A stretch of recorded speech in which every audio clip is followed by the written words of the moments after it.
Hey, good morning, good morning, good morning. Y'all know what it is. It's me, your boy Trey. First Formation Morning Sports Talk. Hey, how y'all doing? So come on, fall in with us so we can get to these topics as we got some things to discuss.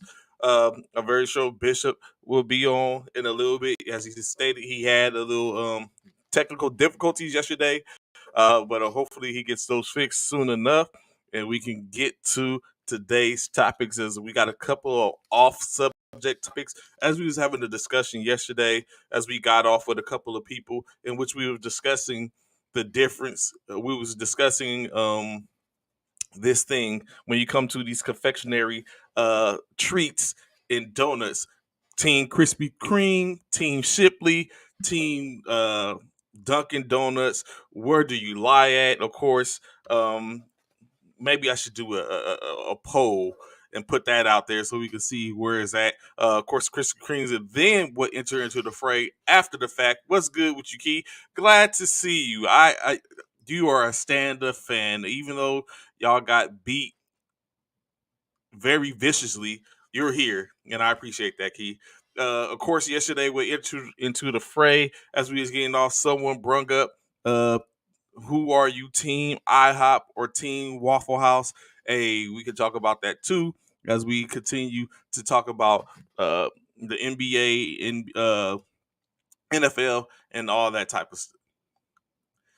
It happens to the best of us, Key. It's okay. We're definitely gonna get to talk about it in a little bit. Yeah, was, and you weren't alone. You were not alone. The Phoenix Suns they did the same to the Mavericks to get a dub. So you are not alone. So, of course, going forth, what y'all had, like you said, um, some interesting things, of course, in the world of sports. I'll get a little time for a couple more people to fall in, and then we can go ahead and conduct in ranks and get to going on the on this day. Today, Bishops is not here, so I got him. It's Hump Day as we look forward to get this day started. Middle of the week.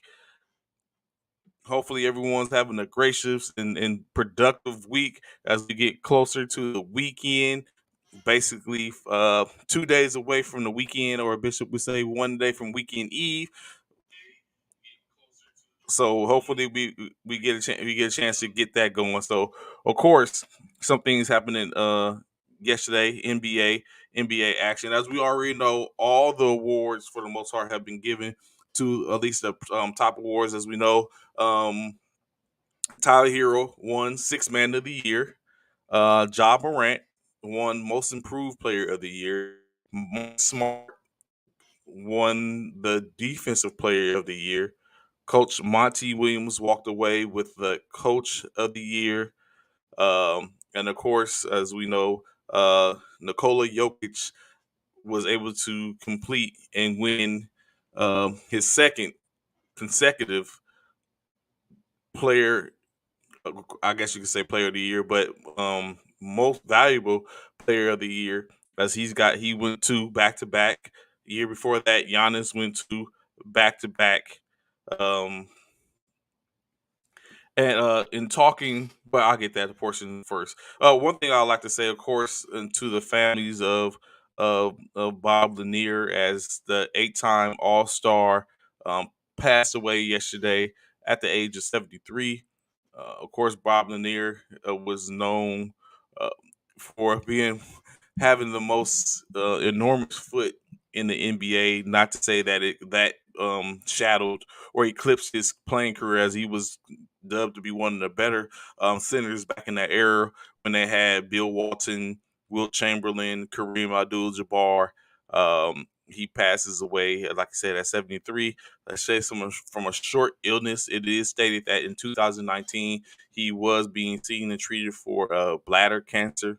Uh, but he, of course, a huge global ambassador for the game of basketball, as he did that for the NBA, working along as an assistant to David Stern, as well as um, Adam Silver, both the commissioners of former and present commissioners of the NBA, with teaching and pushing the game of basketball in along in those in the states in the United States, different states across the country. So he's greatly to be missed. Mr. Bob Lanier passing at the age of 73 yesterday. Uh, Additionally, a biopic, which is interesting enough, I didn't see it coming. Disney Plus, if you don't know Disney Plus, if you don't know already, the conglomerate.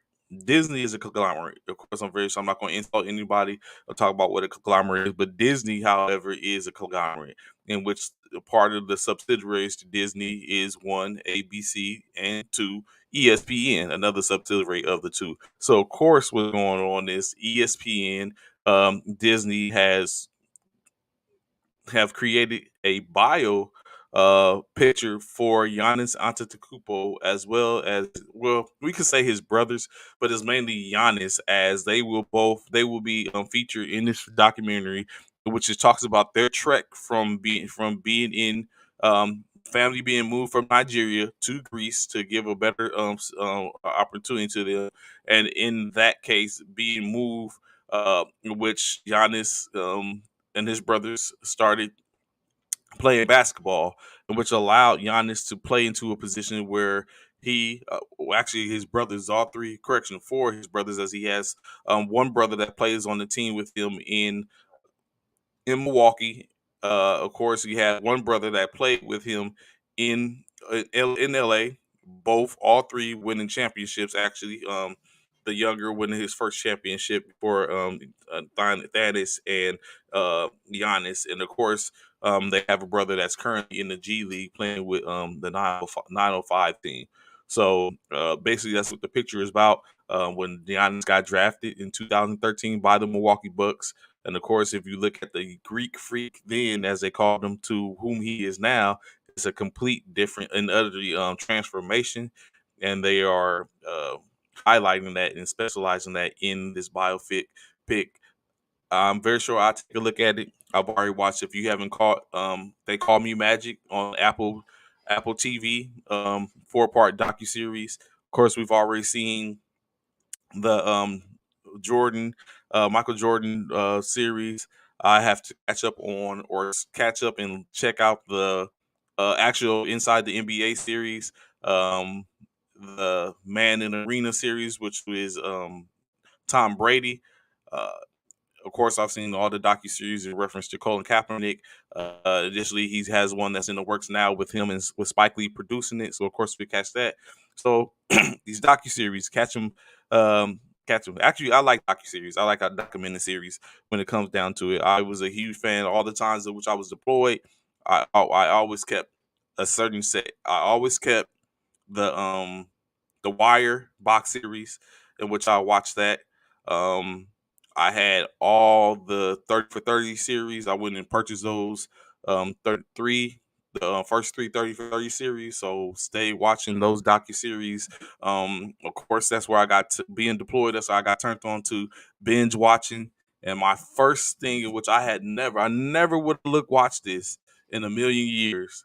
I never would have caught myself watching it, and I became a huge fan. Was The Sopranos, like checking out The Sopranos during the deployment? We ain't got no TV. When we coming off the wire, or coming from work after working a shift, always come in and everyone would gather around in our tent, pull the cot up, and watch The Sopranos. So very interesting culture. I'm telling you, it's a culture. The military is a culture. Only one way to find out. Uh, But in case, back to what we were talking about in sports. Um, yeah, so the biopic, so you're saying check that out, Disney Plus, due to air June 24th. Uh, we'll see that. So if y'all was tuned in with us yesterday, interestingly enough, um, me and Bishop was talking about, he brought up, we was talking to NFL. And in talking to NFL, one of the things that came up is Bishop was stating, being that he's a resident of San Antonio currently, Bishop was talking about how he believed that San Antonio is ready for a NFL team. and saying that if they was to expand, San Antonio should be a market to get it due to the fact that there's already a team in Dallas, a team in Houston. Supposedly, allegedly, Dallas was looking at, or they was petitioning for another team to be placed in Dallas, in which he was very had a hard stance against, of course, uh, due to the fact that there's no team in San Antonio. So, with that being said, uh, with that being said, they went they he was stating like, okay, we need to go ahead and get a team. They need to put a team here. I of course asked the question, what's good, Anthony Prosper? What's good with you, fam? Good morning. Appreciate you falling in with us. So I of course asked the question because I couldn't think of any at the time. I still haven't really thought of any, but I did think that there was an opportunity for maybe another team or another a location or as we call it, market that would be better than San Antonio for in the franchise NFL franchise. So of course it still remains. But in this fact, we're talking about in the NBA, what has happened is the Spurs owner Peter Holt had to come on to reassure the fan base in San Antonio that he is not trying to move the San Antonio Spurs. Like, why does this question? Why is this even arrive? Why is this even news or anything? So what happened was Mr. Hope had his organization apply to have the games played in Austin, Texas, which is about an hour away from San Antonio. About an hour and a half, as well as play games in Mexico City. So why is he petitioning to play games in Mexico City and or Austin, as well as even the Alamo Dome, which Bishop talked about yesterday, which was the arena that he said would be able to hold a NFL team or at least a stopgap while they get ready. Why, of course, due to one thing. The San Antonio is known for having a livestock and rodeo in or around a certain time during the NBA season. So as opposed to being on the road that time frame, Mr. Holt would rather just play in or around the vicinity, be in Mexico City and or Austin. As you know, Austin has their subsidiary, the G League team, to uh, San Antonio as the Austin Toros. So, as opposed to playing on the road, he wanted to petition to have it to be able to play in one of those or all three of those venues, so that way they don't have to be on the road during the rodeo show in San Antonio. So, Spurs fans, don't fret, you're not being moved anywhere. You're free to be you're free to go, free to be where you're at, so you don't have to worry about being moved out. What's good with you, Ron? What's going on, man? Yo, I'm here. I don't see Bishop because I Yeah. have shade for him. Unlike Oh, him, when my team, excuse the language, Trey gets their ass whooped, I will show up. you Got pull up. You pull up. Okay. Yes. Yes. Yes. So we talk about something, but I know you might have a short time. So let's basically hold on. Let me get to my set. Let's get into this. Bishop is running a little late. Of course, he just messaged me and let me know that he's having a little technical difficulty still, in which he has to fix. Well, He's tell him doing an update. to do some explaining because just on Monday I was on my high horse. Oh, it was such a depressing night last night. Yes, as Key came in. Key's here with you. Don't worry. Key's here with you. Key is here with you. See the guy. Y'all can share in the tumultuous season which y'all are having currently. I've been there before. I had to face it, and there's one thing. So, would you say that I'm getting set up? Would you say that at this point y'all are being fraudulent in playing the role of a NBA playoff caliber team? That And is a rough turn.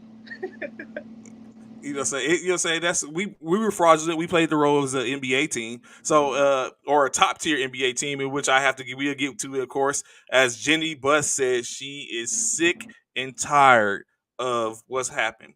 So of course, saying Well, plenty to talk about when we talk about these teams, all this money being made. We just talked about how yesterday how Denver is almost a $5 billion asset team in which they're going to sell for, but yet these organizations, Lakers, Philadelphia, Brooklyn, are putting out $5 million product. We're tired of it, and I don't even go to the games. But let me find the game for last night. Oh, fraudulent franchises. That sounds like Yes, fraudulent franchises. you done group Brooklyn and Philly in with the Lakers. Yes, that's how. Yes, that's how we do. Yeah, they all made the playoffs, but we just gonna go ahead and group them all together. So, of course, last night the Philadelphia 76ers traveled to Miami to take on the Miami Heat for this Game 5 matchup, in which it didn't go too well for one of the two teams. Of course, Jimmy Butler led his Miami 76ers with 23 points, 9 rebounds, 6 assists.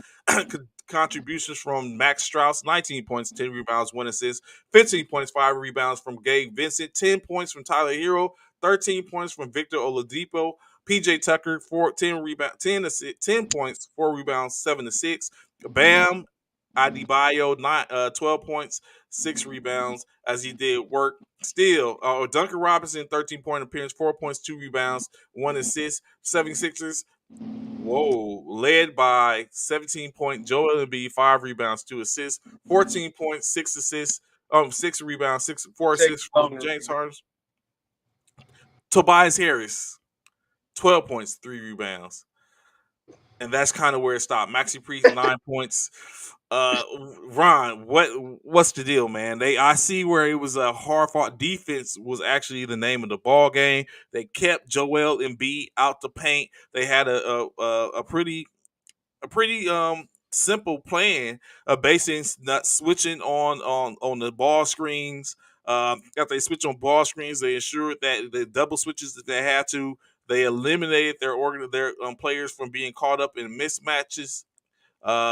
That's where I see it as. I know everyone's chiming in. Let's not act surprised. Harden was a one-time hitter, and B got hit in the face again. We did have a Robinson sighting key, but it was just a sighting. Right. It was a blink. Mr. DNP. We let Mr. DNP come all out. So go ahead, Ron. What do you see? What do you see? What went wrong? What went awry?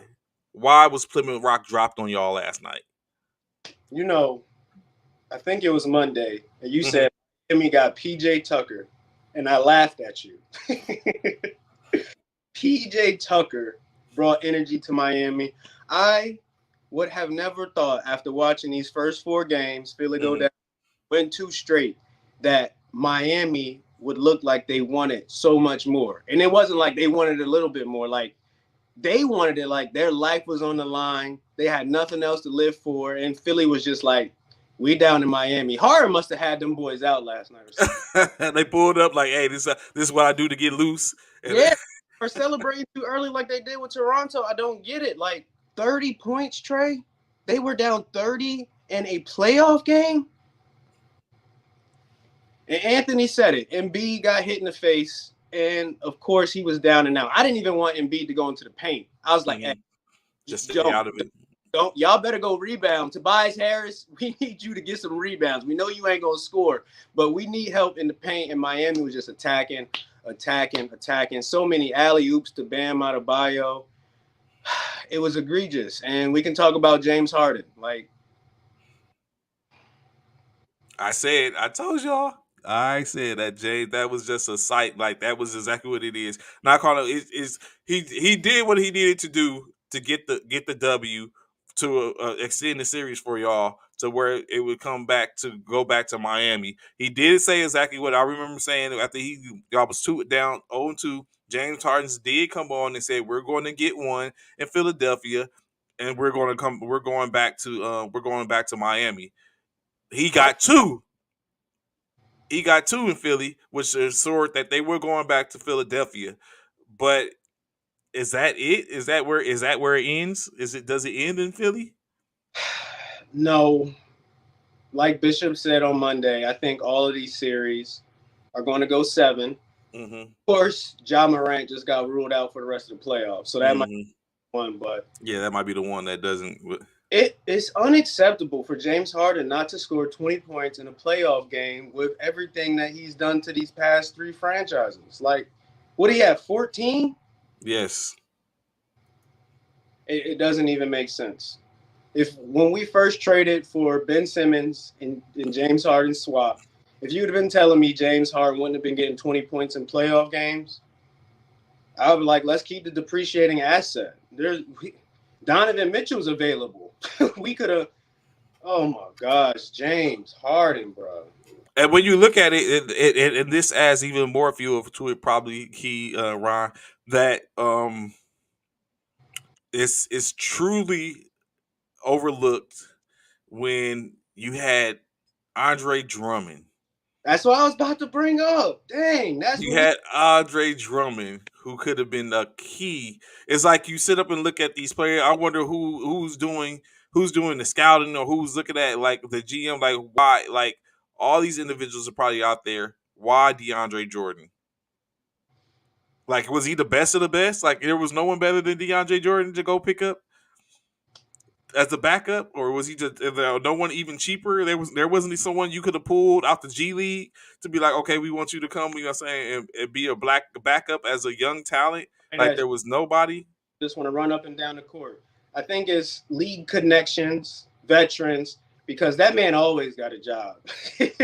He always employed. Somebody always picking him up. It is crazy.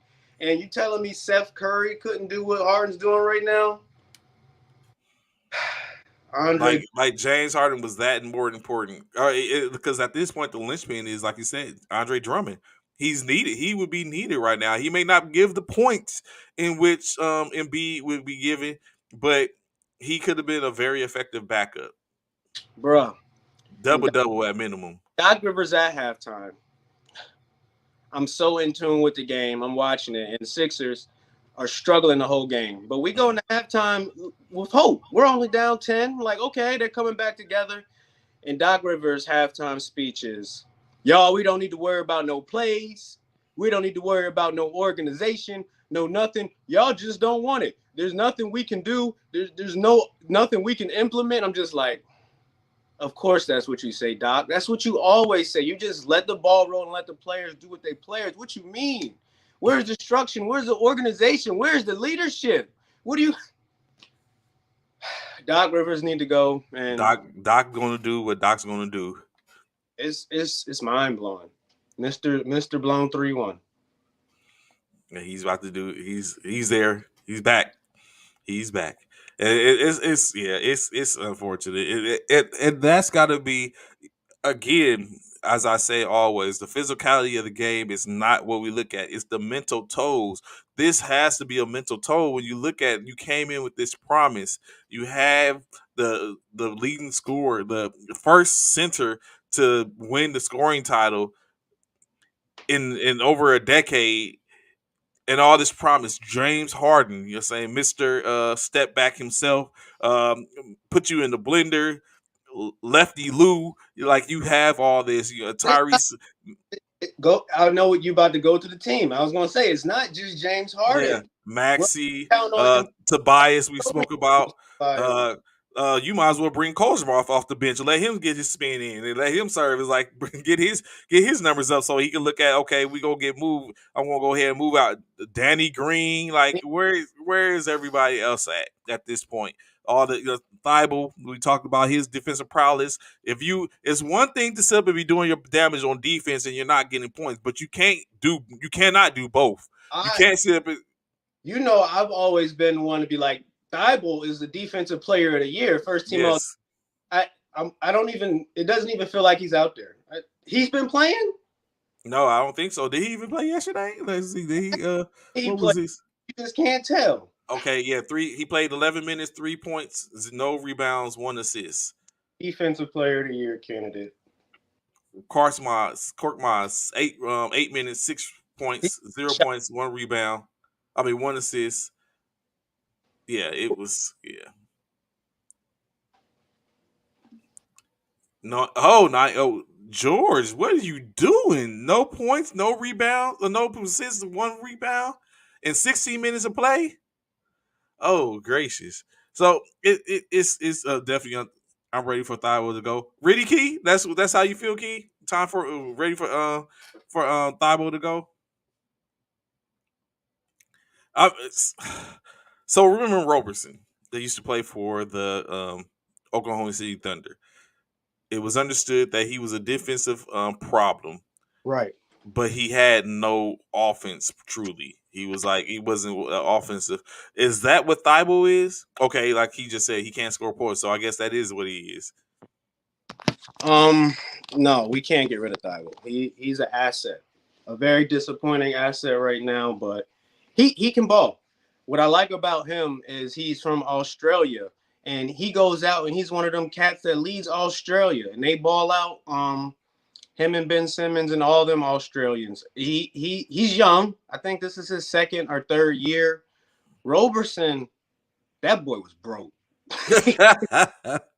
And he had the pleasure to play with KD and Okay, Russell so West. he had his one assignment. He was that Yeah, Dennis Rodman role, like yeah, he was playing with two ball hogs. It wasn't no room. It just when it came down to him getting that shot, just passed the ball. But whew, just going back, him and Russell Westbrook in the backcourt. That's some rough shooting. Rough shooting. I'm gonna take it easy on Thibault though. He can stick around. Did Key say we gotta get rid of him? No, Key. Key said he got to go. He can't score any points. He got to go. Everybody, everybody except Embiid, Maxey, and Thibault, get out of here. I like Niang too. He got a nice shot. I don't know what happened to Korkmaz. He's regular season Korkmaz from now on. Right. But it Man, that it made go me, ahead. we talking about the Sixers too much because the Miami Heat earned our respect. Correct. They went in and did exactly what no one was thinking. Defense, little Eric, offense here and there, but they did exactly what they did without Kyle Lowry. dang, DJ Khaled on the sideline rubbing old Eric Spoelstra's shoulders. I'm like, oh my gosh, where's Kevin Hart? Where's Big Bill? Where y'all? Have they even been at any of y'all home games? I'm very sure they was there. They pulled up with one of them. I don't know what happened to our celebrities. They're gone. Khaled on the sideline talk about you're special. Another one. Let's go. Oh man, Jimmy Butler was so dang impressive. And that part, that Jimmy was once a 76er. And y'all let him get away. Ben Simmons. They can take care of him. Didn't ensure that he was that he didn't feel love. He didn't feel the love. He didn't feel the Philly love. Where was the brotherly love for Jimmy Buckets? Where y'all let him get away, and now, come on, man. You know what? Now think about it. We already knew the all was done to begin with. I give it. Go ahead. So that's 2018 when Kawhi won his ring. We barely lost, and that the Sixers was going through a lot of turmoil at that time with management. We had was the dude Elton Brand being our president and GM at the time. After we just got rid of Hinkie, we had nobody up at the top, to really run and solidify things. But I don't know if we have that now with the way we brought in James Harden and gave up. And we all know Jimmy Butler has an affinity for going in on ex players, especially after he felt like he was done wrong. Remember what he did to Minnesota in the Oh yeah, practice session? oh yeah. Like, I'm very sure he's seeing the same thing in Philly right now. Like, y'all ain't going to pay me. Y'all ain't going to give me my just due. Y'all ain't want to show me the love. I got something for you. And he's going to. I know he's just waiting till Thursday night. Until Friday night. Oh, correction, Thursday night to go ahead and finish it in Philly so he can talk that stuff. Trey, how do you respond when you get punched in the mouth? That's interesting you say that. So so I was telling the story the other day, not yesterday. I was telling the story the other day. What's good, Bishop? Man, Bishop. I see Ron is real sad face right now. Well, again, y'all excuse me, man. I just talked to my wife. I just went up to her. For whatever reason, my computer wanted to do an update this morning. As you saw, Trey, I was in there and it wouldn't show. Yeah. I didn't. It said I wasn't connected or none of that. I just talked to my wife. We finna get a new desktop. This is ridiculous. I'm tired of the nonsense. What up, Key? But I do see I tell back you, to say Apple. If you say Apple, you wouldn't have that oh problem. no, I would never go Go ahead and Apple. get an Apple. Trash. See, Trash. you sound. You know what? You sound like the Trash. I will Philadelphia not do that. 76ers I don't deciding not to keep Jimmy Butler. That's what you sound like. I You don't see even what's like happening? apples. I don't That's even like apples. Anywho, Ron, you look a little disappointed there, sir.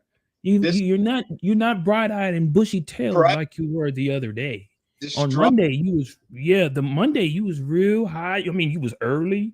When I came in, at 9 o'clock, you wasn't even, you was already on the show. But today, I mean, you was not what even. Did they'll tell Will Smith when you at your highest, the devil's on his way. Oh Lord, what up, Key? Thank you so much. I'm sure James Harden was like, I got it. I still got it. No, James. Trey called it. Trey said, hey, that was a one-time showing of James Harden, and it was proven.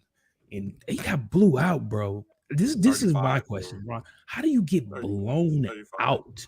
Y'all got thrashed. Y'all got thrashed. Like y'all didn't just lose. Y'all got mollywopped. I'm sorry. I didn't mean. I know it's a touchy subject, Ron. My bad. Yeah, I was hurt. The question is, can they tie the series, or will Miami close it out? That's what I was asking Trey. How do you respond when you get punched in the mouth? Good morning, Steve. Good story, Steve. So when your coach talking about burning the tape, he don't even want to look at the tape. He said, I don't know if I'm gonna burn it first. Doc said, I don't know if I'm gonna burn it first or I'm gonna watch it. He said, I'll probably watch it, then I'll burn it. Like, damn. This was a playoff. That's how you really feel. Like you said, it's hard, man. Like what, like defeated. Like how do you go and get the players to play again? So like Ron was asking me, I just asked me like, Trey, what do you do when punching them out? And I was telling him I was talking to my man the other day, and I had a time frame in which I was a youngster in was it middle school or high school? I can't remember. I think it was middle school. In middle school, in which I got into a fight. Pre-Trey, who I am now. But you know what I'm saying? So I got into a fight. And the dude punched me. And I turned the other cheek. And at that point, in this situation, in the fight, I was like, I don't want to fight anymore. That's basically what I was like. I don't want to fight anymore. I don't want to fight you. But of course, in reality, what was going on is he's still standing in front of me, and so of course, begging you to fight, basically. Not even begging you for, but he's like, you know what I'm saying. So I didn't turn the other cheek, and I'm looking like, yo, I don't think I could win this one. And so at this point, I'm thinking to myself, like, I don't want to fight this dude, but all the people are looking, everyone's gathering around, fight. And he already done took the fight out of me at that point. So, and saying, but I had my homies, and they pulled up like the Avengers, and I was like, yes, like Trey on your left, and that's what I was like, yes, thank you, because at that point I was like, I don't know what I'm gonna do. I started walking up on him like I wanted to fight, but truth be told, I did not want to fight. You didn't want that smoke. No, I did not want that smoke. No, it was all over. He hit me, and I felt the power. I was like, how did I get in this situation? So I don't know if that's the same thing what Doc and the 76ers are looking at right now. They just got punched in the mouth. 35 points. Oh yeah, they definitely got punched in the mouth. 35 points. Oh yeah, that was a definite. I'm your daddy. I'm your daddy, and It could be. don't you I'm ever your cap. forget that. I'm your captain Yeah, now. I'm your captain yeah, now. I'm your captain now. Yeah, It's. I mean, yeah. It's that's it's tough. That's tough. That's tough at the end of the day. Um, very. how they come back for that, I don't know. Like Bishop, like you just saying, can they? You know, what I'm saying it's one thing to sit up and say That's a how. good Like, question. can you? Can Can they? you? Like, Can they bounce can back? you? Is the question. That is a damn good question. Can they bounce We back from a thrashing of 35 points, bro? not a Like you have coach, just got head coach. embarrassed This response to this punch in the face is going to tell us a whole lot about about Embiid. the Philly organization. That Yeah, pissed me off the whole game was everybody reporting Embiid was so sad he didn't get MVP. He didn't take the bad news well. I'm like, bro, you are a grown man. You did not get this award. You keep moving and you come out and you prove and show everybody what's up. that's right. We talked But about that yesterday. he played like it. He played like he was a sad cat. Oh my gosh. And he stood up and said, I don't Hit know which. himself with the ball.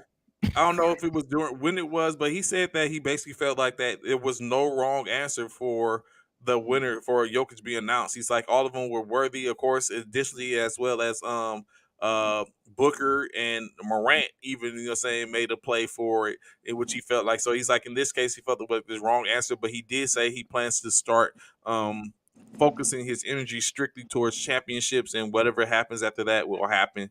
I'm Uh a, I'm a spaz on Embiid. Like you knew you were not getting this award, fellas. When did we know? February? We all knew he was not getting this award. What world have you been living in? He said that. He said he knew. He's like he knew a few weeks, like he said, 6 weeks or something like that. In at a 6 week mark before the season ended, he's like he knew he wasn't going to get the award. He's like he figured it wasn't his anymore.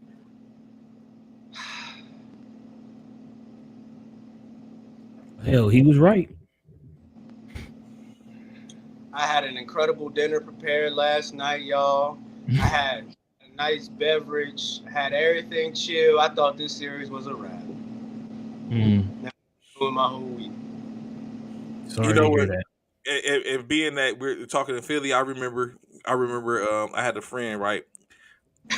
She went on TDY and she came back from Philadelphia, right?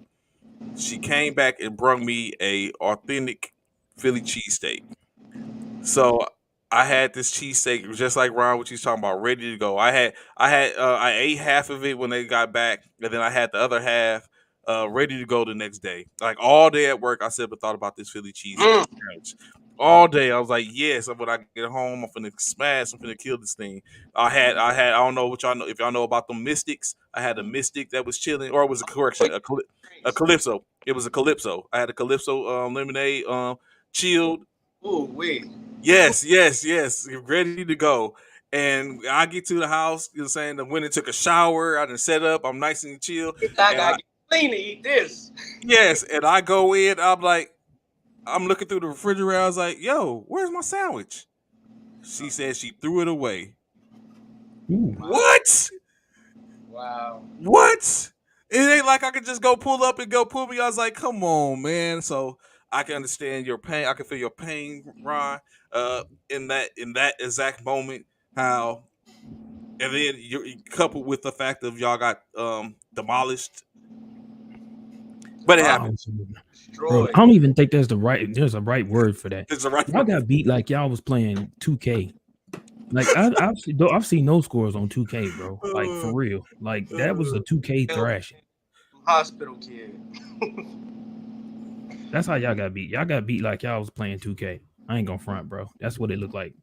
A 2K thrashing. Yeah, we was a 6-year-old on the controller.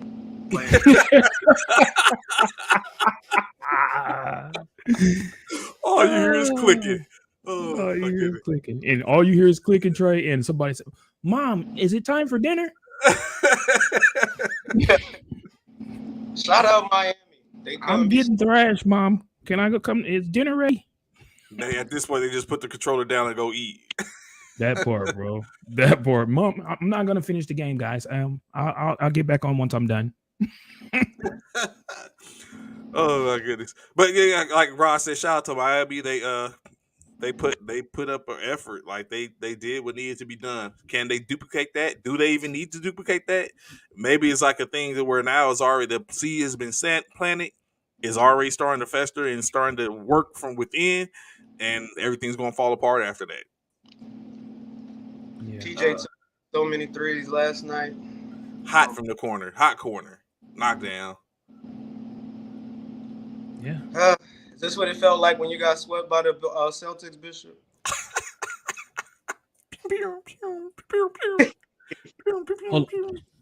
Let's ask Trey about the Lakers when they didn't even make it. We ain't make it. I already do. Unlike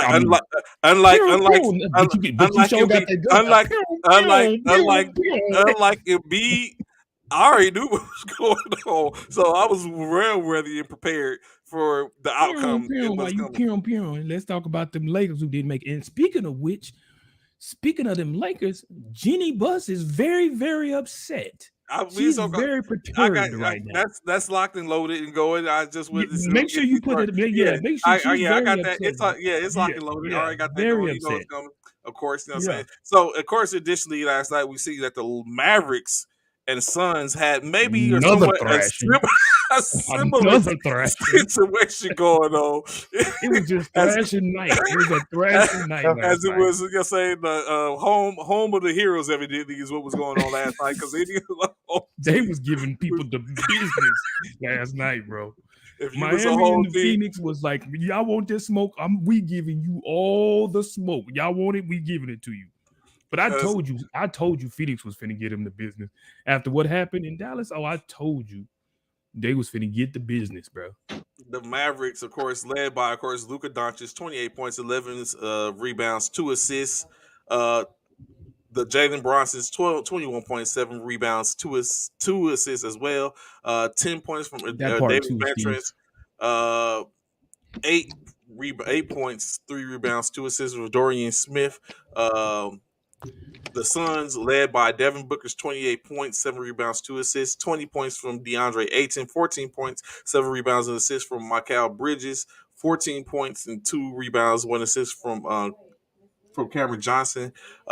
Chris Paul, 7 points, 2 rebounds, 10 assists. But in all actuality and everything, even though it looked like it was slight work, of course, the difference was made on defense, as we said, only a total of 8, 9, 11 assists across the board. Like, what team is winning with that? And it should basically show that even though Luka got off 28 points and 11 rebounds, there was no distribution of the ball to the players, and which of course amounted to a 30-point thrashing. When you look at it, they got outscored by almost 24 points in the third quarter, which was the explosion. Yikes. Yes, that part. Yikes. They got handed to. They got handed to, bro. Man. Of course, they tried to. So what happened? Of course, did you see Bizback Miyambo and Marquise Chris run into the tunnel after when you going? It's like 5 seconds left in the game, and now you got beef, or now y'all trying to go against each other. Like it's over. So Bishop, Ron, is this series over? Is this 7, Bishop? Still? This is still 7. Oh, still 7. Okay. Wait. No, what's the series? What is it? 3-2. 3-2 now. They're going back to Dallas. Ooh, you know what? I don't know. The Suns might close it out in Dallas. This next one. To be honest with you. Because Paul didn't really explode. He might be saving it for Dallas. He might be saving it for Dallas. That's what I'm thinking, because it happened in Dallas. He might be saving it for Dallas. That's what I'm thinking. So they might close it out, bro. Ooh-wee. Now that I think about it. What'd you say, Ron? I said I believe in Luka too much. Oof. So what we do know is Luka get his, but that's the problem. Can anybody else get theirs? That's the issue. Right. It's chess, because we was all waiting for the Suns to figure out how to stop Luka's distribution, which is how they won back. It was They did it.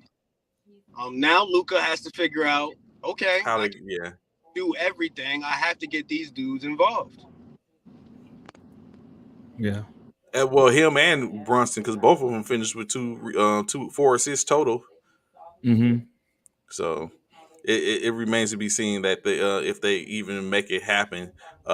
So before we get into that topic in which Bishop was just talking about, of course, tonight we have another 2 game slate where, as Bishop called them, the Greens, The Greens. Battle of That's the right. Greens, The Battle of uh, the Greens.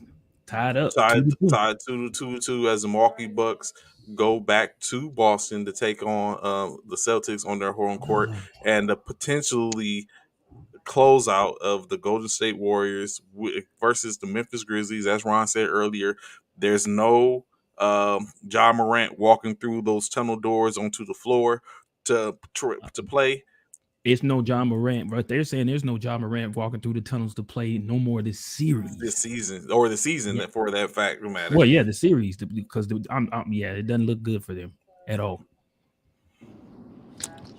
So do we have a Boston's Warriors walk off tonight, Oh, Ugh. or is it Bucks Grizzlies, or do the Grizzlies even have a chance? They're at home. They might be Gav. They might be. They. I don't know. I'm still Desmond rocking with the Warriors though. hurt as well. He's limp. Unless Jaren Jackson turns into Tim Duncan. That ain't gonna happen. Put a fork in him. They're done. They're done. That's not gonna happen. I don't think Giannis has enough gas left in him either to deal with the Celtics. Like, Ooh, he has spoken. yeah, Ooh, ooh. happened. He went all out and it was up 2-1. And then we saw game 4. It was just a collapse. I don't know where he's going to get the energy at in game 5. He need Middleton. He needs somebody else. Unless Drew Holiday's really going to step up. Or they still have, like we talked about before, they still have Lopez too, but he seems to be neutralized as well. So, somebody does, like you said, Portis, Lopez, Drew. Someone needs to do something to get some. At least 2 of them needs to do a average job in assisting in order to help Giannis. I don't think the Bucks win another game. Oh, Ooh. The Bucks are not gonna win another game. Yeah, the Celtics. We saw it towards the end of the season. They're the real deal, and it's not that hard. They are. It's going to They be a are. yacht I'm not gonna lie. dive. I'm not gonna lie. They are. Them boys are. Them boys. They are. I said that a while ago though. I said they are scary. They are a scary team. I said that a while ago. I Yeah, truly, I y'all definitely truly. lesson down in Brooklyn. Really, that's what you're gonna do? That's how you feel? I'm in so much pain right now because of the I Sixers. see you taking it out on me. I see. everyone else has to feel it, huh? Yeah, you taking it out on me, huh? It's all good. Y'all be back next year with Ben Simmons. Hope. That part. If he come Hope. back, boom.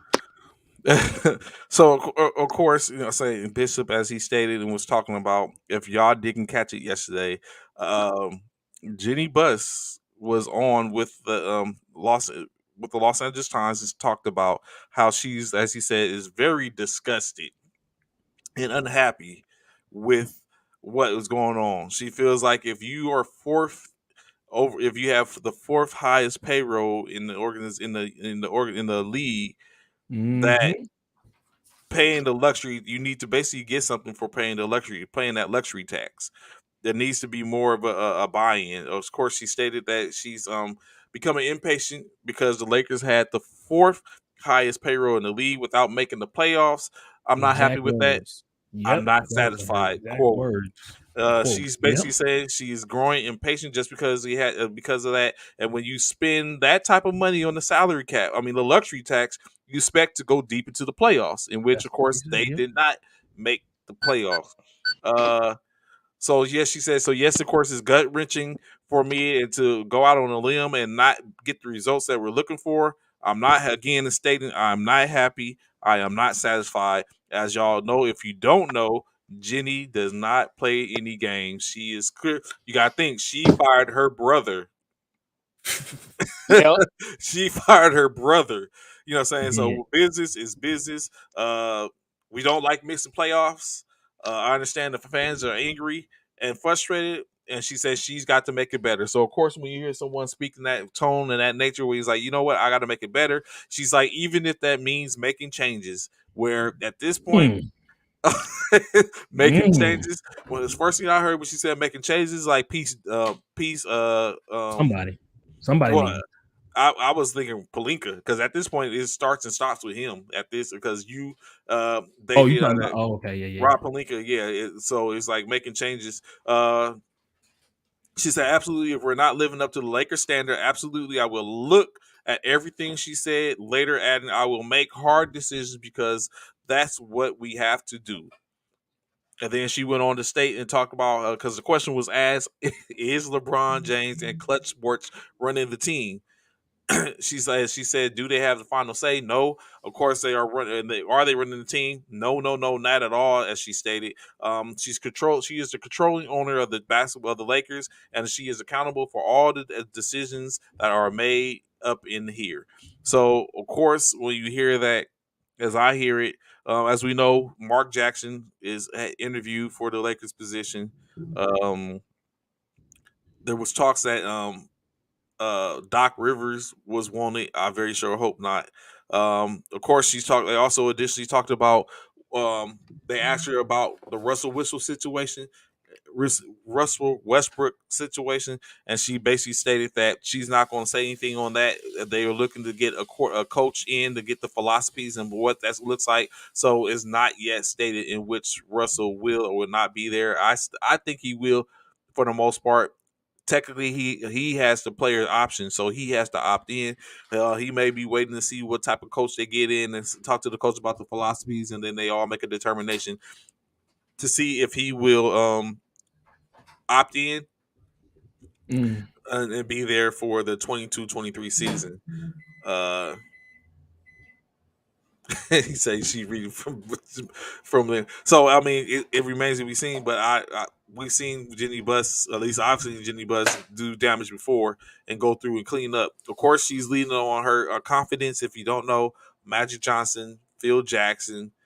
She did say that she does lean on and speak to LeBron James due to the fact that's her superstar. So she wants to get some buy-in and opinion from him. But also, and then of course, longtime advisor Kurt Rambis, who has been in the organization for a very long time. So all I can say is let's go. Jenny, do Mm. what you gotta do. So you're happy about it. You agree with Jenny Buss. Yeah, Yeah. yeah. Is that she's doing exactly what when you're in charge, take charge. That's exactly what she's doing. So she's recognizing and putting it out there that she is that she's accountable for everything that goes on with the organization. And she's still there. And she wants to show that so we're making moves. Last time she did that, she brought in Magic. That didn't work Mm-hmm. well. Mm-hmm. She had told for that. Kept Rob the second time, got us a championship. But maybe Rob is. But she said she believes that Rob is well capable of doing. She's very confident in her front office, and Rob is going to make the right things. But she said that she is going to uh, Phil and Rambis are going to be part of the vetting processes for these coaches coming in. So she's buying in where she needs to, and they're making moves. Hopefully, we make some moves. Okay. Westbrook is staying. I think Westbrook is staying. I wouldn't be surprised if they move him, but I think Westbrook's staying. Move AD.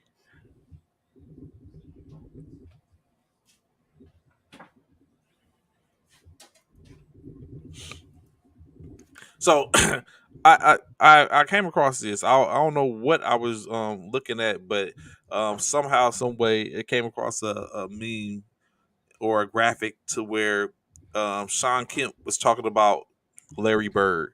So we all tend to talk when we be talking about Redeem Team versus uh, Dream Team, how um, Larry Bird never really gets just due in that conversation.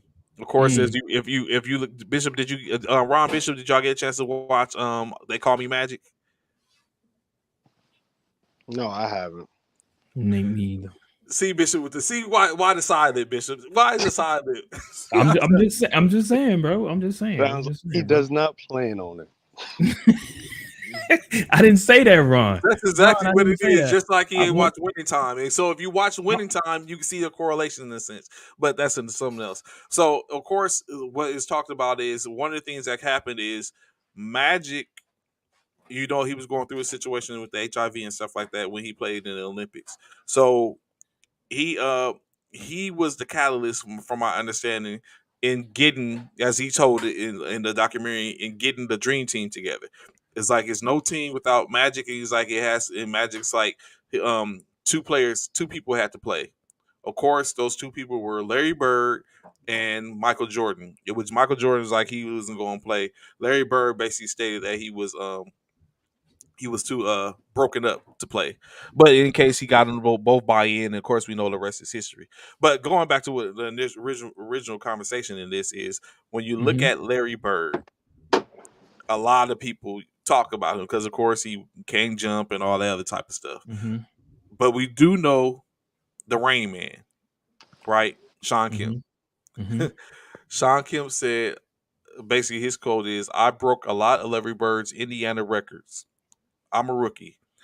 It's only Larry Bird. It's only Larry Bird," he says. That's the mindset. It's only Larry Bird. He puts his shorts on the same way as I do. He let me know what he was going to do, basically. He said when he met with Larry Bird for his first time, he let him know what he's going to do. He said, "You're the one that's broke all my records?" He said, "I said yes." And he said Larry Bird basically quoted, "I have something to show you tonight." He said Larry Bird gave him 40 points, 10 rebounds, and 10 assists, and called every shot. Wow. That's a bad man. That's a bad man. That's a bad man. That's a to bad tell man. you, to walk up on you and tell you, like, "Hey, fam, you that dude, right? Oh, so you that dude? Okay, I got something for you, fam. That's a bad man. Hey, that's like that that Jordan and McDonald's commercial. Like real, it's like that's what they got. Like for real. Bleachers, off the floor, nothing but net.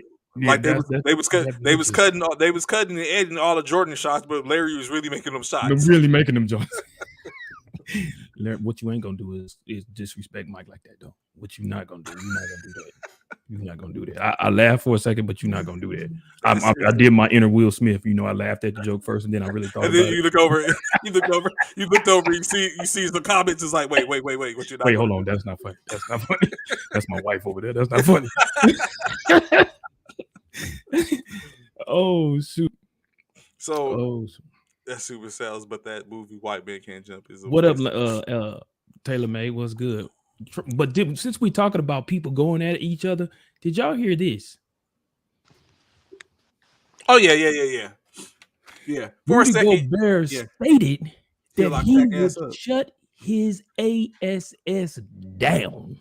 So he got on. So what happened is if on you Shaq, what is the Shaq show or was it? Well, no, it was Taylor Rooks. So Taylor Rooks did the interview with Shaquille O'Neal, and prior to her doing the interview with Shaquille O'Neal, she went out and reached out to a couple of players and talked to them. So she reached out to Rudy Gobert, and she said she talked to Gobert, and she's talked to him. She basically said Rudy said he has no beef with Shaq. You know what I'm saying? It's all love. But he said, of course, Rudy said, in the essence of being a competitor, you're not going to sit and say that you can't or can or cannot lock anyone down. So he's like, he would love to have played. Notice he said prime Shaq. He's like, I would have loved to sit up and go up against prime Shaq, in which it would have been great. But he basically said, and Shaq responded, he's like, that's what I expected him to say. He's like, and he's like, understand, basically said to understand that when he says things, he's not throwing shade. He's like, he feels like he's played with some greats in LeBron James, Kobe Bryant, Dwayne Wade, Kevin Durant. I mean, not Durant. What's his name? Kevin Garnett. And he's like, he feel like he's played with greats and he knows what greatness looks like.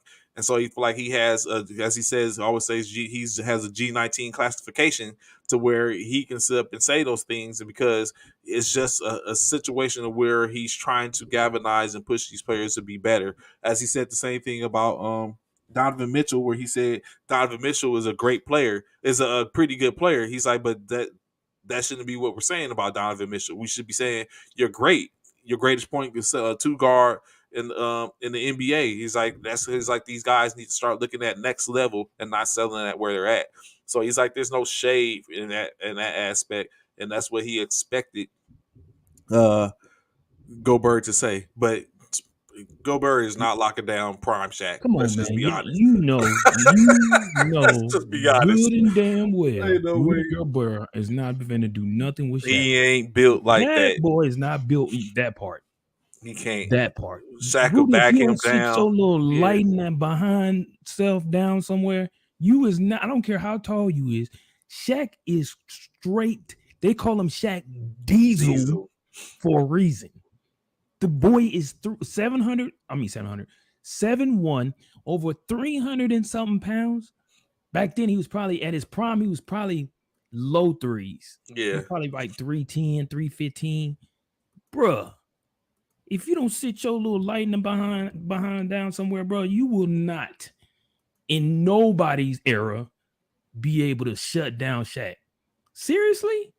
Yeah. If Hakeem Olajuwon couldn't do it, if Charles Barkley couldn't do it, Yao Ming couldn't do it, if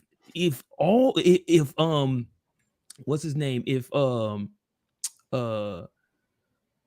Tim Duncan couldn't do it, if the Admiral couldn't do it, what in the world make you think you can? If you don't shut up somewhere and sit down, bro, you is not doing nothing with Shaq. So yeah, bro, you was lost your everlasting mind for you as to we even come as out we your always say, mouth. it briefs well. Yeah, it briefs well, that part. If you for you even to come out your mouth to even say some vulgar, and you basically just cussed out Shaq with that. Because man, that's why, man, he's not getting his trade up with making comments like that. Anthony, he not. Crack does kill Freddie. I'm sure. Man, Freddie, we ain't seen you in a minute. What a crack does kill, bro.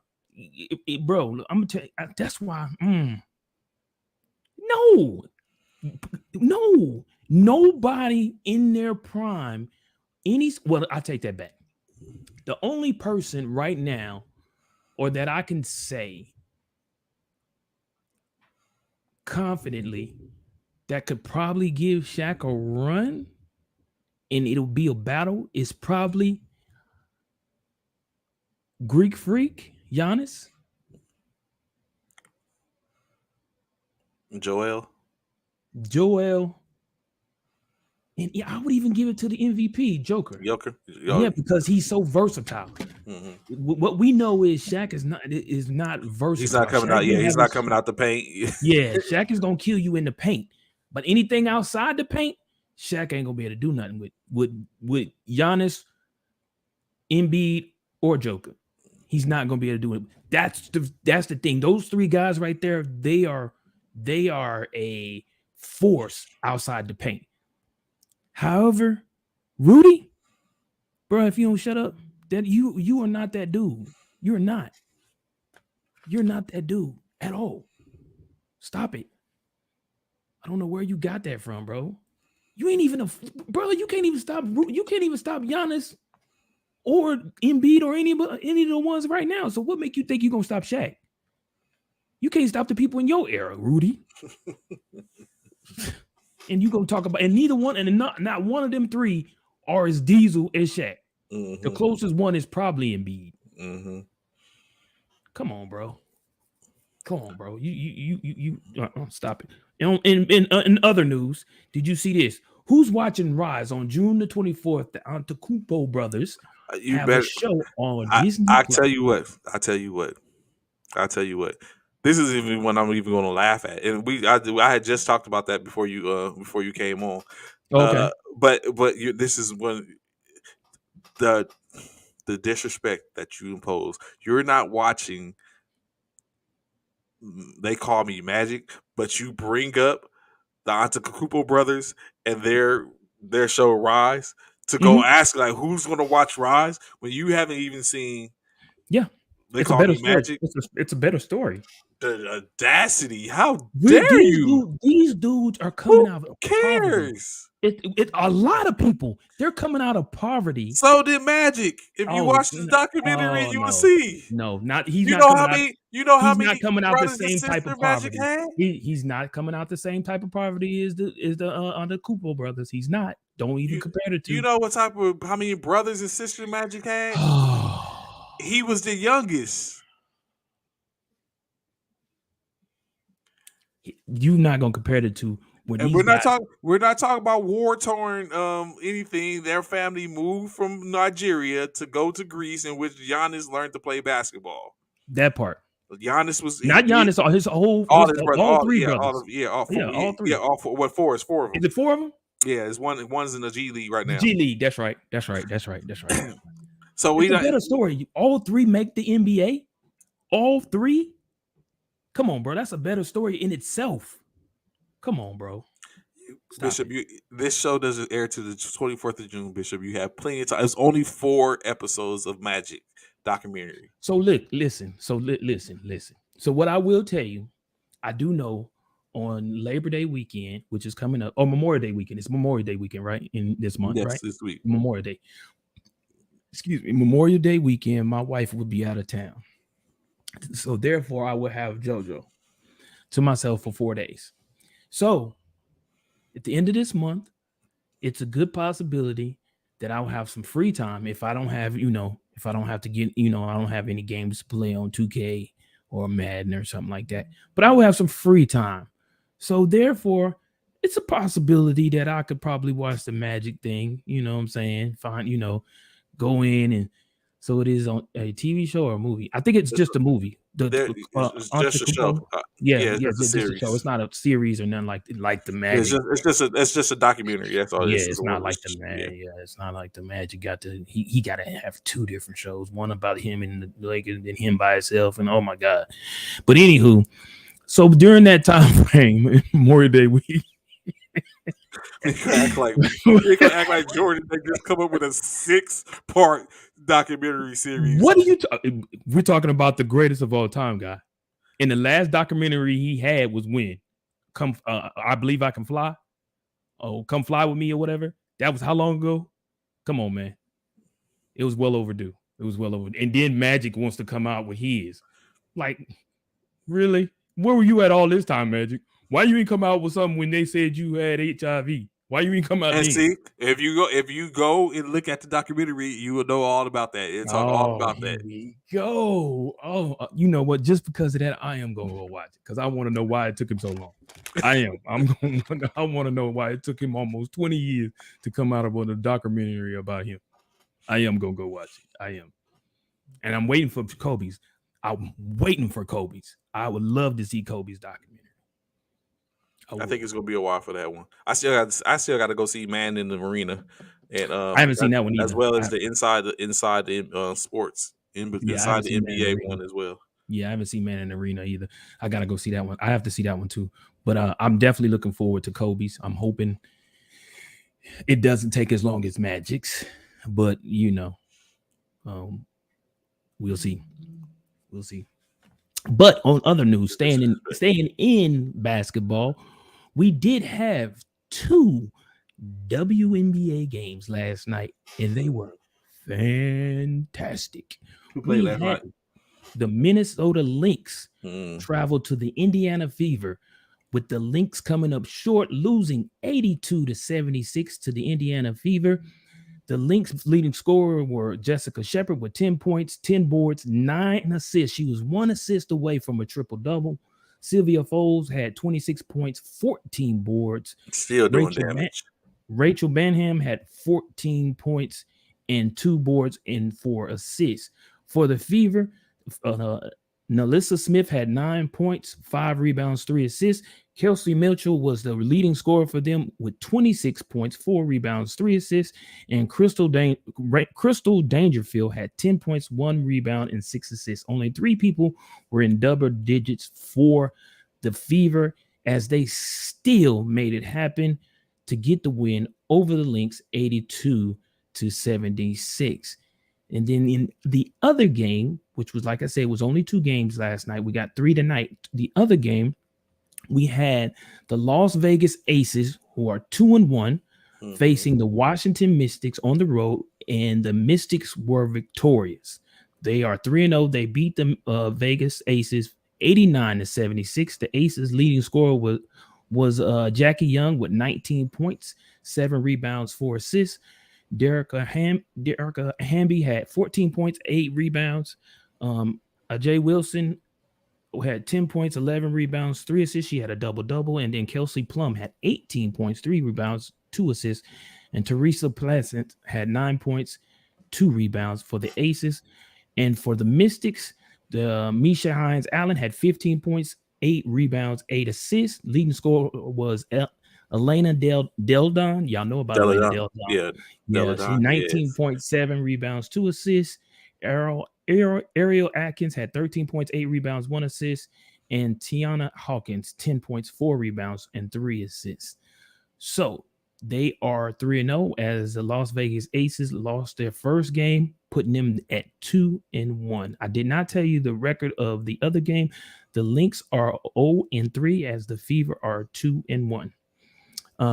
We do have 3 games tonight.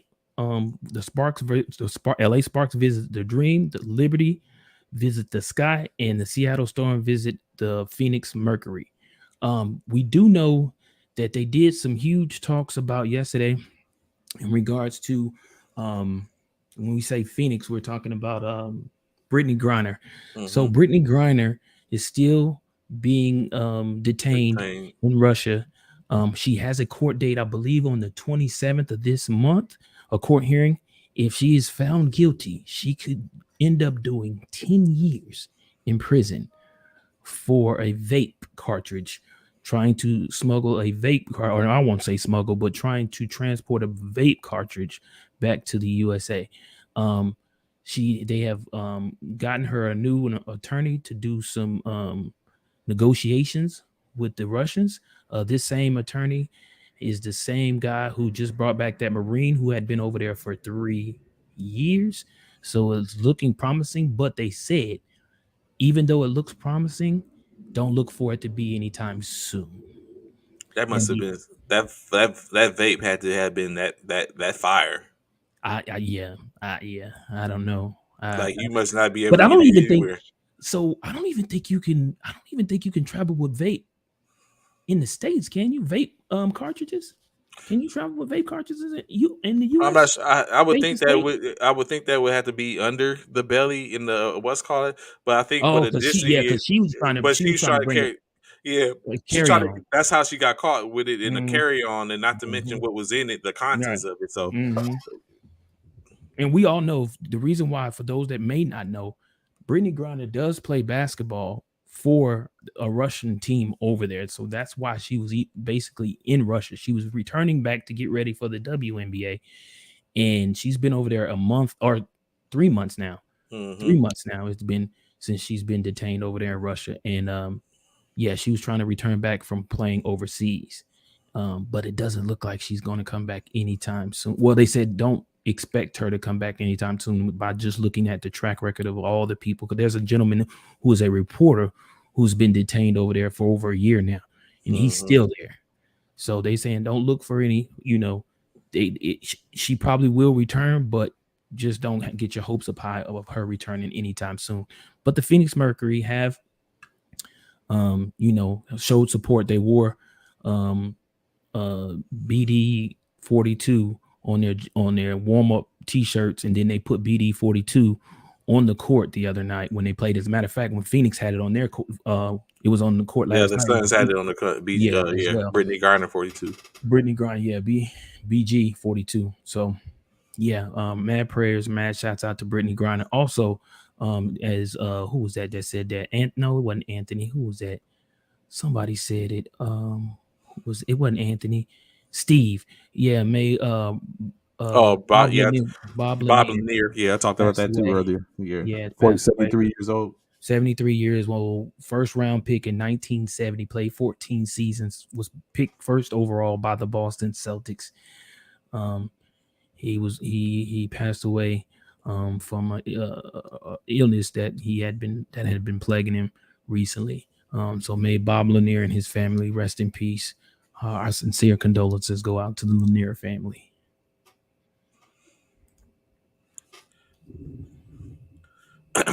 So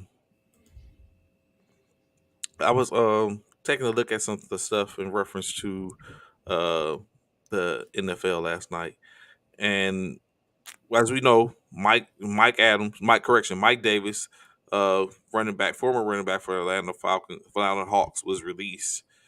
So now he has been picked up by the Baltimore Ravens, as they have now picked up the seventh running back on the to be in their running back room. Of course, we all know that they're all seven aren't going to make it, but what we do know is last year uh, they lost their top three running backs, in which they had to scuttle to get to fill their backfield. So I think this is now more of a productive, a reactive, a proactive approach to it, in which now they have Dobbins, they have Mike Davis that they picked up. They drafted two rookies in the late rounds, Mm-hmm. and they have the players in which they had before. So hopefully that's better. That's more, a little more suiting for them. Currently they have J.K. Dobbins, Gus Edwards, and Justice Hill. That's already a part of the organization. They just signed Davis. They have Nate McCurry, and they have two rookies in Tyler Batty and Nick Persons. That's currently on our roster. So seven running backs. I very seriously doubt they'll keep any of. I mean, all of them. Maybe three or Mm-hmm. four, maybe Mm-hmm. three going forward, depending on how they're going to build their roster. But Mike Davis gets another opportunity to play after being released from Atlanta 2 weeks ago. Additionally, what we what has came up with Thibodeau. So Bishop, I ask you this: if you came into the league and you wanted to wear your covering it number one or number four, depending on which way you go with it. We talked about this Well, before. high school, when I was playing football, my number was one. One. So if you wanted to come in and get into the league and you want to keep the number one, but you get to the organization and the player already has it, or someone already has it. What is your price that you? How far are you willing to go to get that number? Will you? How much are you willing to pay Well, to I'm get not. that number? Well, I'm not paying millions for the number now. I'm not doing Okay. that. Okay. I'm not paying millions, but I will pay a price to get my number because I believe in, I really agree. I really believe in that a number is something, So It my has whole it's synonymous for you. It holds a value. Yeah. for me, like I said, I played through school. I played with the number one, and then when I became an adult and stuff like that, and I went into the military. When I started playing flag, I would always wear one, as you know. Um, and then when I played a little semi-pro over there overseas, the problem was somebody else. Excuse me, somebody else had number one when I went to play for that all German American football team. Somebody else already had it, and it bothered me. It bothered me a lot. But this guy had the number for years, and it was nothing. And we were cool. Actually, he was German, so we were cool. He wasn't a bad player at all. So when I played there, I ended up having to get a number with the one in it. So I ended up with the number 10, with certain jerseys, and then a number 13. With a home jersey, I think, and the away jersey was number 10. So I made sure I would always have a one in it, because I didn't want any other number unless I had a one in it. So those are the two numbers which I played with. But then any other team, my whole flag football career was one. I never played with an outside number. I don't think that I can think of outside of one throughout my whole um, flag football career. Um, so I do, I feel like, those numbers mean something. So a lot of people wear numbers, a certain number, because of their parents or whatever. It's symbolic to something, or they wear the number because that was a number they grew up in and just kept it from the time, or they have a favorite player who wears that number and they want to emulate that person or whatever, or look, they model themselves after him or whatever it may be. So I totally get it if you want that number. And I'm glad, you know what? I'm so glad, Trey, that the NFL allowed skill players and, for them to be able to, change numbers. Mm-hmm. At one time, just what year before, last year was the first year where anybody could, you could change your number to whatever. I think except for linemen, right? The linemen can't change their number, right? Yeah, Or can it's they all. change their number too? No, I don't think the linemen can. So just the skill players, right? Yes. Yeah. So yeah, I was so happy to see that because Jalen went back. He went from 2 back to 1, which he had when he was in Alabama and when he was in Oklahoma. So he had 2 initially when he first came in the league, and then when they changed the rule, he went back to number 1. So I get it. You know what I'm saying? I totally get it. What was your number, Trey? 3.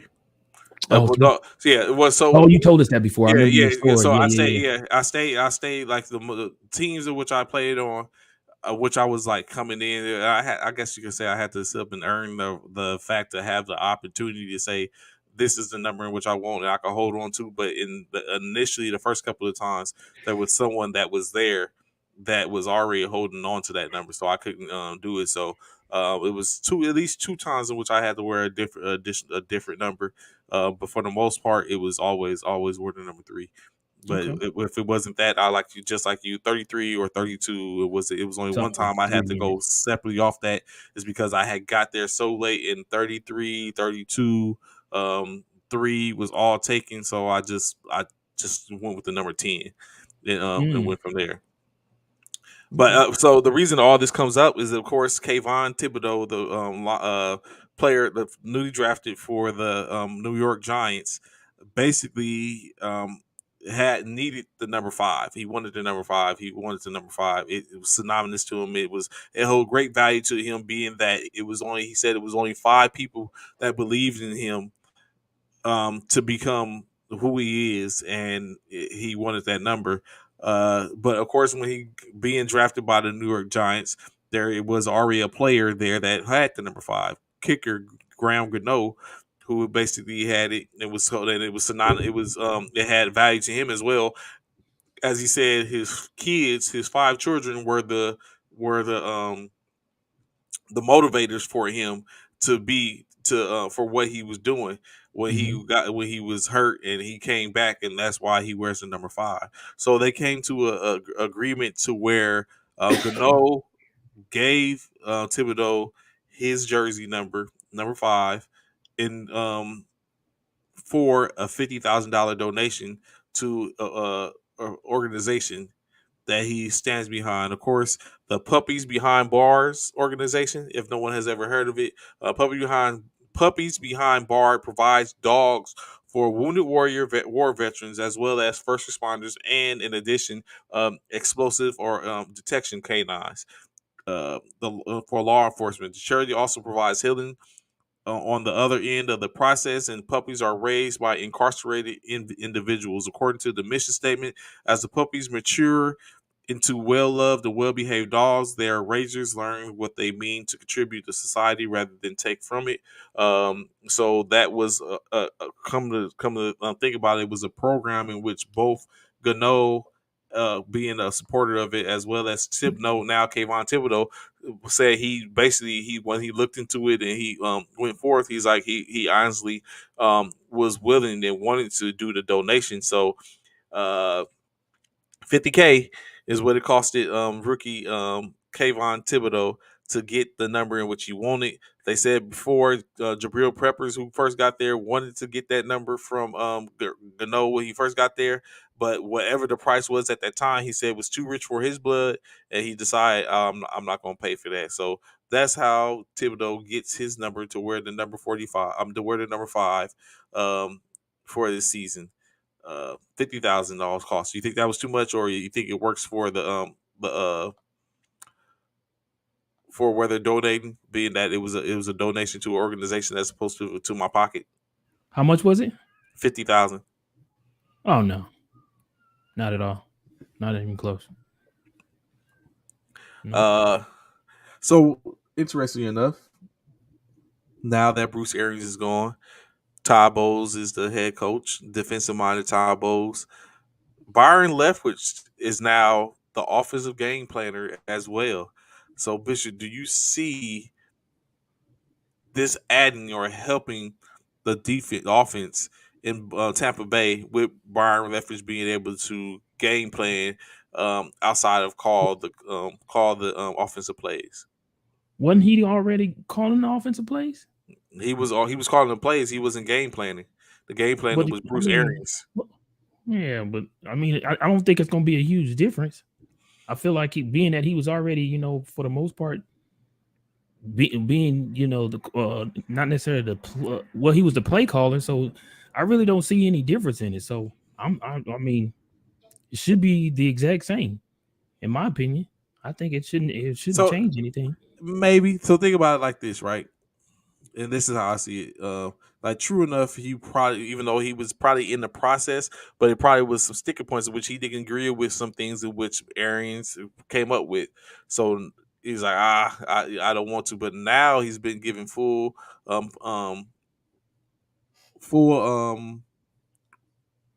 utterly utmost game planning duties in which he games plans for the team going forth. And I think it could be he's been doing it. He's been there for a while. He knows the offense, and now, of course, like I said, Todd Bowles is a defensive minded coach.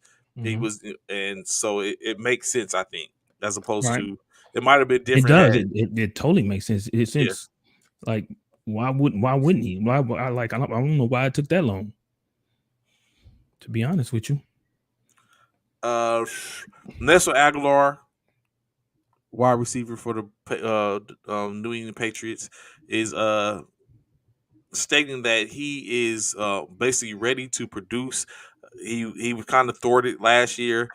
He's on the second. Man, he's on the second of his 2 year. Aguilar. He used to be with us. Man, what you're not going to do? What you're not going to do is disrespect the USC court running. Wide receiver. As you see, that's don't why you I said, dare! Don't you dare! Don't you dare! Nelson Aguilar didn't do nothing for us. Boom. That's because y'all couldn't do anything for yourselves. What you expecting him to come in and save y'all? Like he could do not save us. Do something. Do something. He ain't got to save. We ain't nobody ask him to save us, but we ask him to do your part.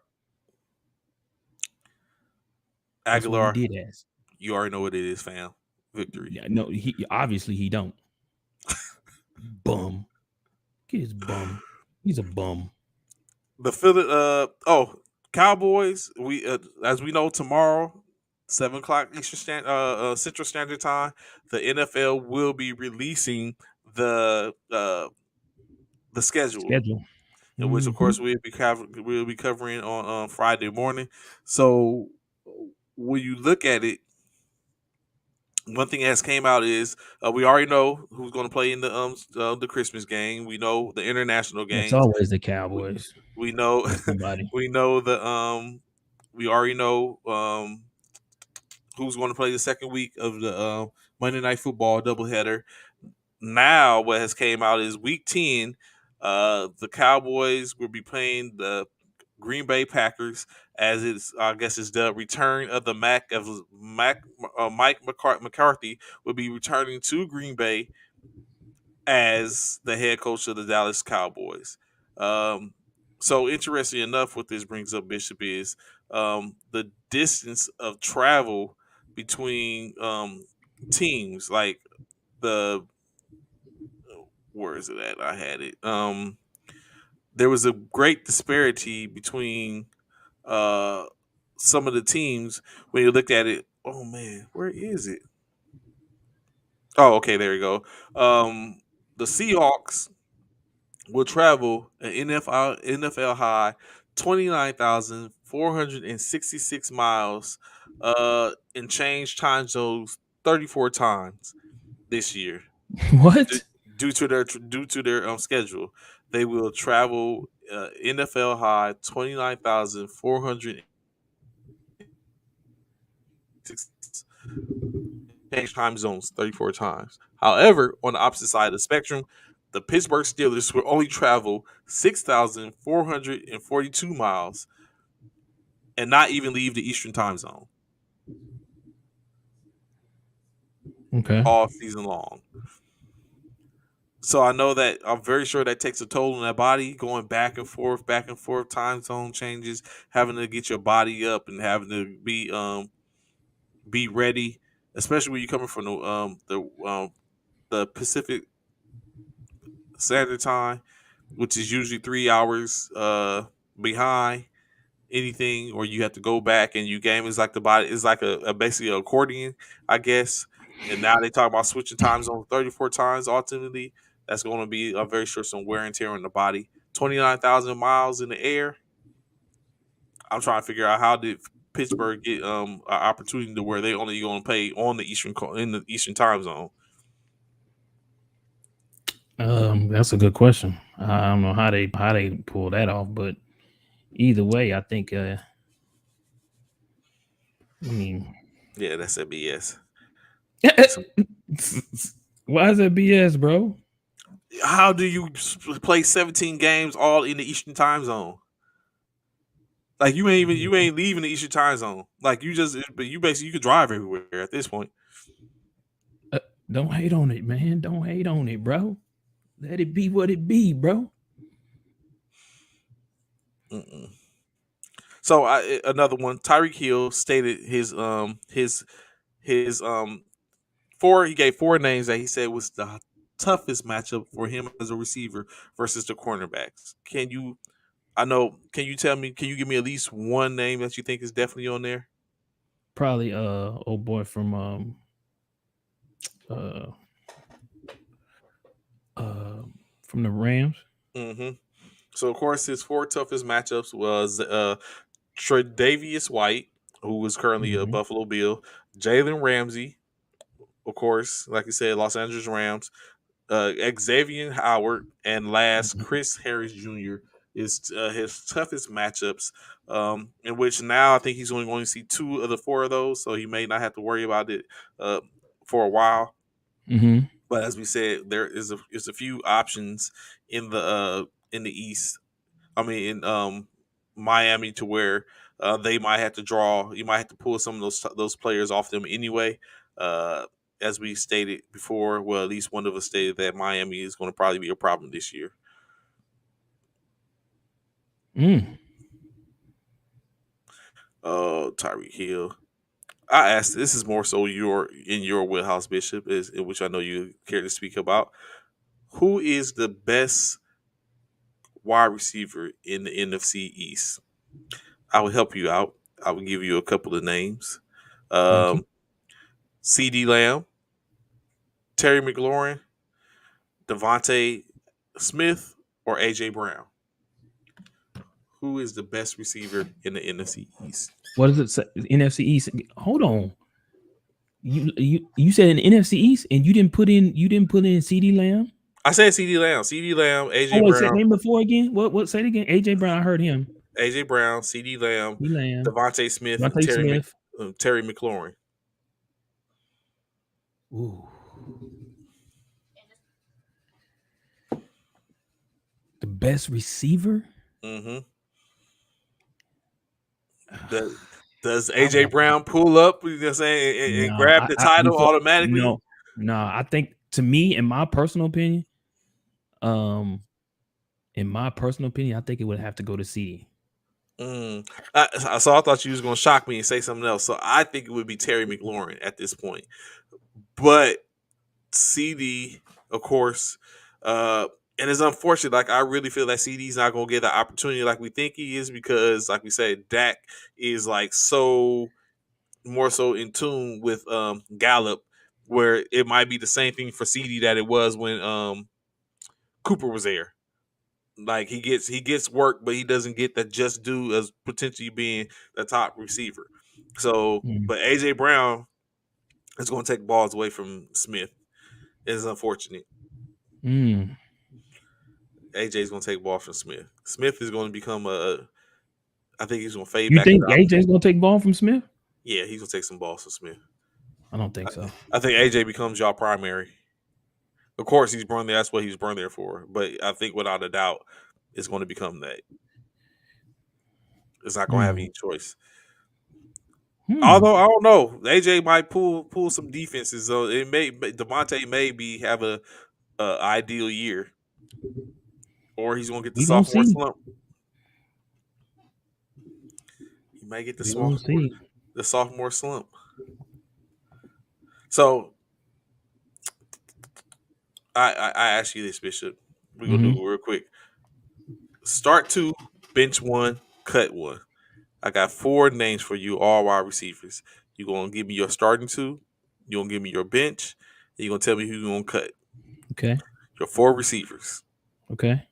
Devontae Adams, DeAndre Hopkins, Tyreek Hill, Cooper Kupp. Start 2, bench 1, cut 1. Damn. If you can see the look on your face, bro. Good Lord, bro. That you come on, man. Start 2, bench 1, cut 1. So I'm gonna start Tyreek, Cheetah. Mm-hmm. I'm gonna start Cheetah. I'm gonna start Cheetah. Start Devontae. What? It's getting crucial. Start Cheetah. Start Devontae. Bench Kupp and cut. Who was the 4th one? Cut DeAndre Hopkins. Yeah, I'm gonna cut Hop because he can't. I can't depend on his. I can't. He's not reliable because he can't stay healthy. And then he done got popped. So yeah, cut Hop. So we're on the same sheet somewhat. To mention to Anthony Price's DeAndre Hopkins, Tyreek Hill, Cooper Kupp, and DeAndre Adams. So Devontae Adams. Yeah, Devontae Adams. So of course, DeAndre Hopkins is getting cut. Same for me. However, I think I'm starting Cooper and Devontae, and I'm gonna have Tyreek off the bench for a change of pace. I can't do that. The reason why is Devontae is a bigger target than Kupp. I can't have 2 small receivers, in my opinion. I can't have 2 small receivers. I feel Devontae is a bigger target, even though Kupp is a good one. And if anything, I would substitute Kupp for Tyreek when it need Adams and Kupp starting, Hill bench. Yeah. And same thing. Hopkins cut. Oh, he Anthony went with you. Mm-hmm. Yeah, I gotta put Devontae is a bigger target for me. And again, a lot of that will depend on who's the quarterback too. Give him Jalen Hurts is your quarterback. You muted. What you say now? I'm still staying with that. Still, but hold tight. Mm-hmm. So of course, like I said, for me, it would be Cooper and Devontae. Like, you gotta think. Like, I just feel like that becomes more imposing. Like I said, Devontae is a big wide receiver, so I feel more of an issue or problem with that. You gotta sit up and give up. You can't bench the Triple Crown winner. Like, at that point, probably out of this quartet, the most precise route runner, do all back. And for me, like I said, change of pace. Tyreek Hill, when they sit up and been getting beat up and ate up with the routes and stuff like that, now you bring in they're so accustomed to seeing that route running and the physicality of the game. Now you bring in Tyreek Hill, who now they have to sit up and even one drop back, or because they've been seeing everything when it comes to the route running and the physicality, it may come up a little. Now you have an easy pump and go or something like that. So I definitely think that works. But unfortunately, yeah, DeAndre will have to get the bench. We'll have to sit on the bench. I mean, we'll have to sit up, go to the waiver wires. Yeah, that only makes sense. Yeah, Devontae, like I said, he just got popped, and he can't stay healthy. Seems like. So yeah, I'm definitely cutting Hop, D Hop. I gotta cut D Hop. But did you see this yesterday? Max Kellerman spoke about the top 5 fantasy QBs coming up for the 2022 season. As you can see, he has Kyler Murray at number 5, Lamar Jackson at number 4, Josh Allen at number 3, Justin Herbert at number 2, and old Patrick the Great Mahomes at number 1. I brought that up to say this. This young man who is to the left of me on y'all screen is very, very, very critical of the number 5 guy. Yet and still, this is the second analyst who has put Kyler Murray in the top 5 fantasy QBs. So I am wanting to give Mr. Trey himself, aka Savvy, an opportunity to rethink about this bad man who they call Kyler Murray. We're talking about 32 quarterbacks in the league, and he is one of 5 who will be the top fantasy quarterback. So Your thoughts? And I know one of the things in which Trey / AKA Savvy is going to say is, looks good on paper. It's on paper. Da da da da. So this is what but I anyway, would say. Go ahead and say your speech. This is what I would say, right? I look at the list, and I could honestly say all 5 of them would be potentials in which I would be looking to draft. I can actually say that. When I look at the list, there's no one. Now there's 2. Like there's really, Anthony. Yeah. What do you say? Drop me. Oh, how dare you? He doesn't have Joe Burrow. He doesn't. But the other 2 analysts that was on the show, one of them, she put Joe Burrow on there, and somebody put Joe Burrow on. She put it was a female put Joe Burrow on there, and somebody put was it Russell Wilson? I think it might have been Russell Wilson. Joe Burrow was put up. Somebody said, "How can you leave Joe Burrow off?" And I forget who the other one was. I forget, it was one other person. Yeah. But go ahead, Trey. What you were saying? I would say that I would, yes. I would be kind of the only person who I probably wouldn't draft, honestly, is your number 1 person. But the other 4, definitely I would be looking at giving them. Of course, we know, regardless of what I think of Kyler Murray, we're not going to omit the fact that he's dangerous on his feet. A force to be reckoned with. Yes. No, he's dangerous on his feet. I'm not going to say he'll force to be reckoned with, but he's dangerous on his feet. If he's dangerous on his feet, that means he's dangerous through the air too, because he can sling the ball, bro.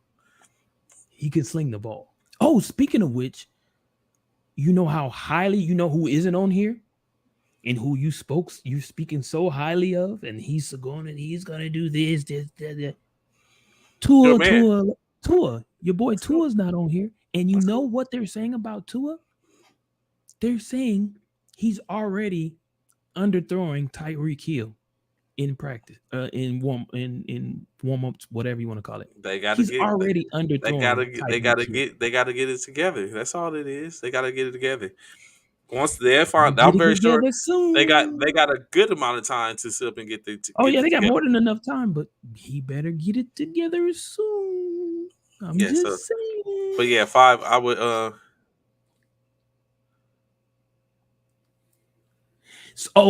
Was it Tom? Yeah, that's who it was. It was Tom Brady. Anthony, thank you. That's who the other person was. That's who the other person they talked about was Tom Brady. It made sense. Why would they have Tom Brady? Tom Brady is going to be a top. I hate Her. But so no, it's not hate Golly. because You're if hating. it's not hate, it's not hate at all. What But is it then? why would you put Tom A Brady on very, something? very, No, very, very, very dislike. Then how no, about that? it's just no one who's going to put Tom Brady on there. No, I no. will.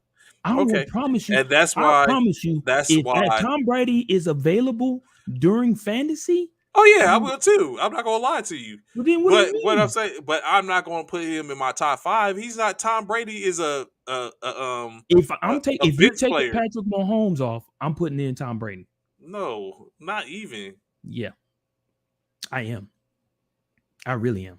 I feel you, Anthony. That's why I had to shut up because I dispelled some stuff the other day, but that's why I had to shut up. I was like, you know what?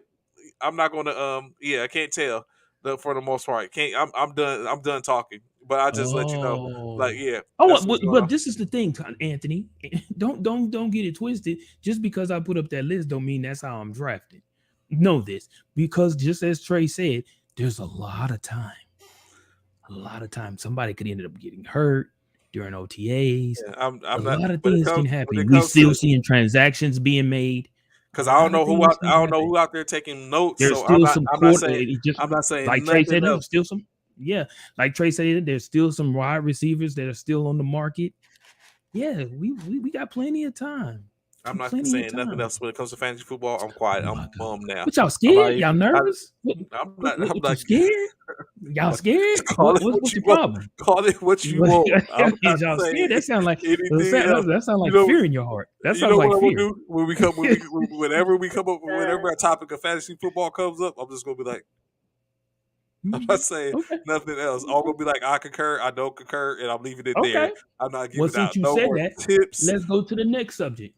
The next subject is the top 5 defense in the NFL after the draft. I And agree. as you can see, the Cowboys, of course you do. I Of agree. course you do. The Cowboys at number 5, the 49ers at number 4, the Saints at number 3. Where Leo at? The Bucks. Trey, the Bucks at number 2. I agree. Defense wins championship, offense sell tickets. The Bucks at 2, and the Bills at 1. What are your thoughts? I agree with it all. I'm gonna be honest. I feel like the 49ers shouldn't even be on this list. I agree I with feel you. like I feel like the Rams should be up there before the 49ers, in my personal opinion. That's me. I'm just saying. They won the Super Bowl. They have their defense has gotten better. How are the Rams not on this list? How are the Rams not on this list? Drop the last 14. What? The last 4? What? You what? And putting who up there then, Anthony? If you dropping 4 teams,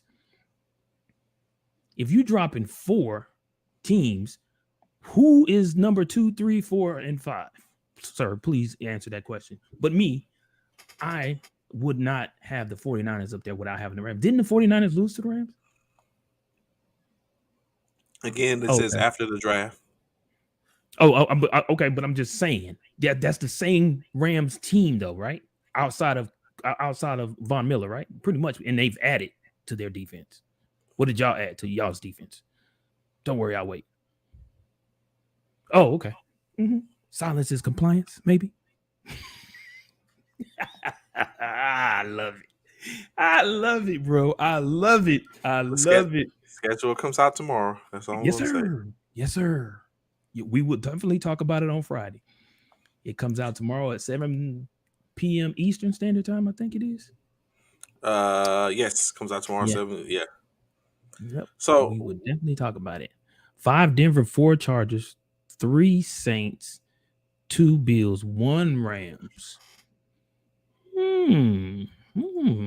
What do you think about Anthony's picks there, Trey?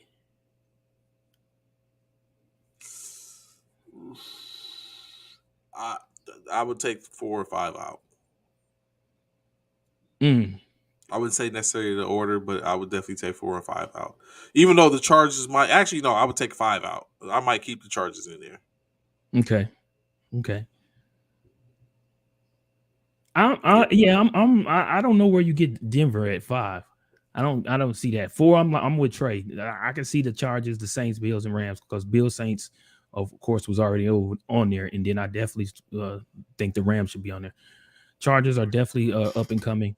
When their defense is about to be right. They picked up some key players during this offseason. Denver, I just don't see. I don't see Denver up there. I'll put San Francisco up there before I put Denver up there. In my personal opinion, I will. I think 49ers defense is better than the Denver defense. I will say that. So, real quick before we get into a topic in which we discuss, since I see that Taylor May is here, there is a NFL all paid team. So of course the NFL There's all NFL paid what? team is the all paid team. The all paid team. Basically everyone All who got the paid? PAID? all paid PAID. So of course Mm. in this the seasons, total NFL seasons under this is 98 seasons, combined value of $2.1 billion, average year salary 22 million, total guaranteed 924.2 million, total combined annual percentage rate is payment is $485 million, total cap hit 307 million in total combined cash 407 million. So of course, as we look at it, the first quarterback, the starting quarterback for the all paid team, Aaron Rodgers of the Green Bay Packers, making $50.3 million. Running back, Carolina Panthers, Christian McCaffrey, making $16 million. uh Three receiver set, Tyreek Hill, 30 million average. Devontae Adams, 28 million average, and DeAndre Hopkins, 27.3 million. I don't know if y'all consider that highway robbery. Uh, Tight end Kittle, 15 million average salary. I knew Um, that was the only reason why he said something about this. I knew it the was he had an angle. I the knew he tack had an angle. the tack. I mean, offensive line, of course, Trent Williams, 23 million. Joe Thoney, 16 million at left guard. Center, Frank Ragnow, 13 million. Brandon Seferitt, Jacksonville Jaguars, 16.5 million at right guard. Right tackle, Ryan Ramczyk, 19.2 million. On defense, inside defensive lineman, of course, Aaron Donald, 22.5 million. But DeForest Buckner, 21 million. The edge, TJ Watt, 28 million. Joey Bosa at the other end, 27 million. Linebackers, Darius Leonard, 19 million. Fred Warner, San Francisco 49ers, 19 million at the other linebacker. Denzel Ward, 20 million. Jalen Ramsey, 20 million. Marlon Humphreys, 18.5 million. Bring it up as safeties. Jamal Adams at 17.5 million. Harrison Smith still in there, 16 million for safety. So that was what the NFL described as the all-paid team. Of course, three of the 49ers is on that squad. I was about to say I wouldn't mind having a couple of more of those individuals, but in any case, it works. So, real quick, Bishop. Yesterday we was having a conversation. We got about Mhm. 10 minutes. We was having a conversation yesterday. I'm gonna leave the Krispy Kreme joint where it is for now. I'll leave it there for now. But what we can talk about is the Waffle House versus IHOP. As Anthony Price brought it up as we was leaving. Team Waffle House, Team IHOP. I already know, due to the enormous love and affinity for his daughter, Bishop has used her. I have not used my daughter. Bishop has Y'all used stop her. that. Bishop has used her love for the Waffle House to feed his fiendish love for said same establishment, to travel to go get meals at the atrocious Waffle House. I, on the other hand, can say I can get down with a good plate from IHOP. That's right. That's right. So, of course, yet again, we stand on opposite sides of the spectrum. Okay. IHOP versus Waffle House, Android versus Apple. Um, so y'all tell me, y'all decide. Is it Waffle House? Is it IHOP? Is it Huddle House? Like, what is it? Like, what is it? Y'all know what it is. Waffle House is nasty, bro. You are out your bro. I Waffle almost cussed House. Trey out, When bro. I go I almost places, I cussed don't Trey go out, looking bro. for a Waffle House. I don't. I almost cussed Trey out, bro. See, that's what I'm saying. Taylor May I always did using not. Tid. For one, Always I using did not Tid. use my daughter for that. If you ask my daughter right now, if you ask my youngest daughter, JoJo, if you ask her, and we're in the vicinity where there's a Waffle House, what she wants to eat, she's going to pick that without me saying anything to her. She probably get She's the going side to pick. eye. It's No, no. like She will. JoJo, where you want to go? She will. She will pick the Waffle House. I'm telling you, without question, bro. It's not me. When I woke up that morning, they're talking about an incident. If y'all don't stop, I'm gonna call those people on y'all, man. If y'all Stop brainwash, taking that girl I'm to not the. brainwashing her. How am I brainwashing her to be in a dirt to go to? No. When I woke I'm gonna up, call them people. they're talking about an incident where one weekend it was just me and her. Her mom was at work. Me and her. I woke. She woke up. She was like, "Daddy, I'm hungry." I said, "Okay, babe." Like, okay, what you want to eat? She's like, Waffle House. I was like, Waffle House. I was like, baby, there's because where I'm at here in San there is no Waffle House. The closest Waffle House is in Austin, which is like Same here. 45 minutes away. It's a good. I'm about to go to So a I Waffle was House. like, why not? I mean, we could take a drive. It's just her and I. Sure, let's go, baby girl. And that's what we did. This is what they're saying. This is what they are. Everyone is assuming that I coerced her to go to the Waffle House. I did not. She chose that on her own. My daughter, my baby girl, 6-year-old, she has her own mind. She will tell you exactly what she do and don't want with no problems. No problem whatsoever. So yeah.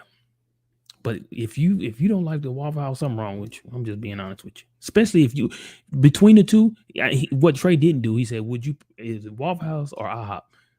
Come on, man. IHOP can't even come close. Not even How dare close. you? Waffle House to the Waffle House. Not even remotely close. In no way, form, or fashion. Waffle House, the IHOP. When you ask scrambled eggs with cheese, they throw the cheese on top of the egg after it's scrambled. That's not how you do a scrambled egg with cheese.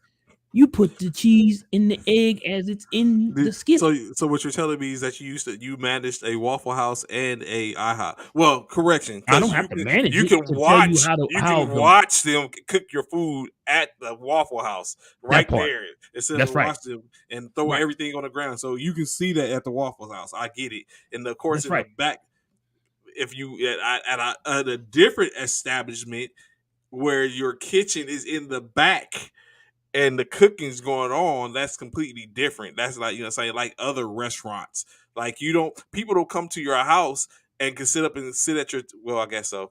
Disregard the last statement. But What? Okay. in any case, I'm just saying. Waffle House If is you not ask holding for a a torch. scrambled eggs with cheese, it's not scrambled eggs with cheese on top. It's scrambled eggs with cheese.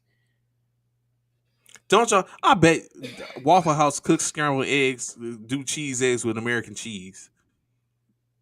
It doesn't matter what type of cheese it is. It does matter what type of cheese it is. Oh my god! Here you go. See, and this is a person. This is a person that sit up and tells y'all Krispy Kreme is better than That's right. Shipley's Donuts. That's right. Krispy Kremes is definitely better. Then KKs are definitely better than darn Dunkin' Donuts and some damn Shipley's. Really, Shipley's. See, that's what people do. Bougie people. That's exactly what bougie Oh, people now do. we bougie Because what you're how is not that gonna do? bougie? Because he was all Team Shipley when we was in Killeen, Texas. Because there was no Krispy Oh, Kreme there. He I didn't. moves I to wasn't San. He Shipley's. moves. I He didn't eat. moves to I didn't San eat. I Antonio can where they have honestly his say Krispy Kremes, and now he's Krispy KKs is no. where What he's I would rocking say with. is I never went to. I never got a Shipley's donut from while I was in Killeen. Never. Not once. Not once. There's no way I would disrespect Krispy Kreme like that. That's disrespectful for me to go to get a Shipley's donut over a Krispy Kreme donut. I would prefer not. I would prefer to go donutless.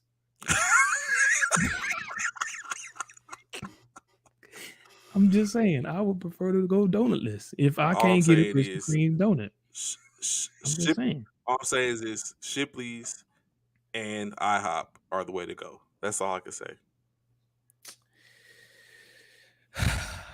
Shipley's, IHOP, and Shipley has. Apple. When we talked about this, right?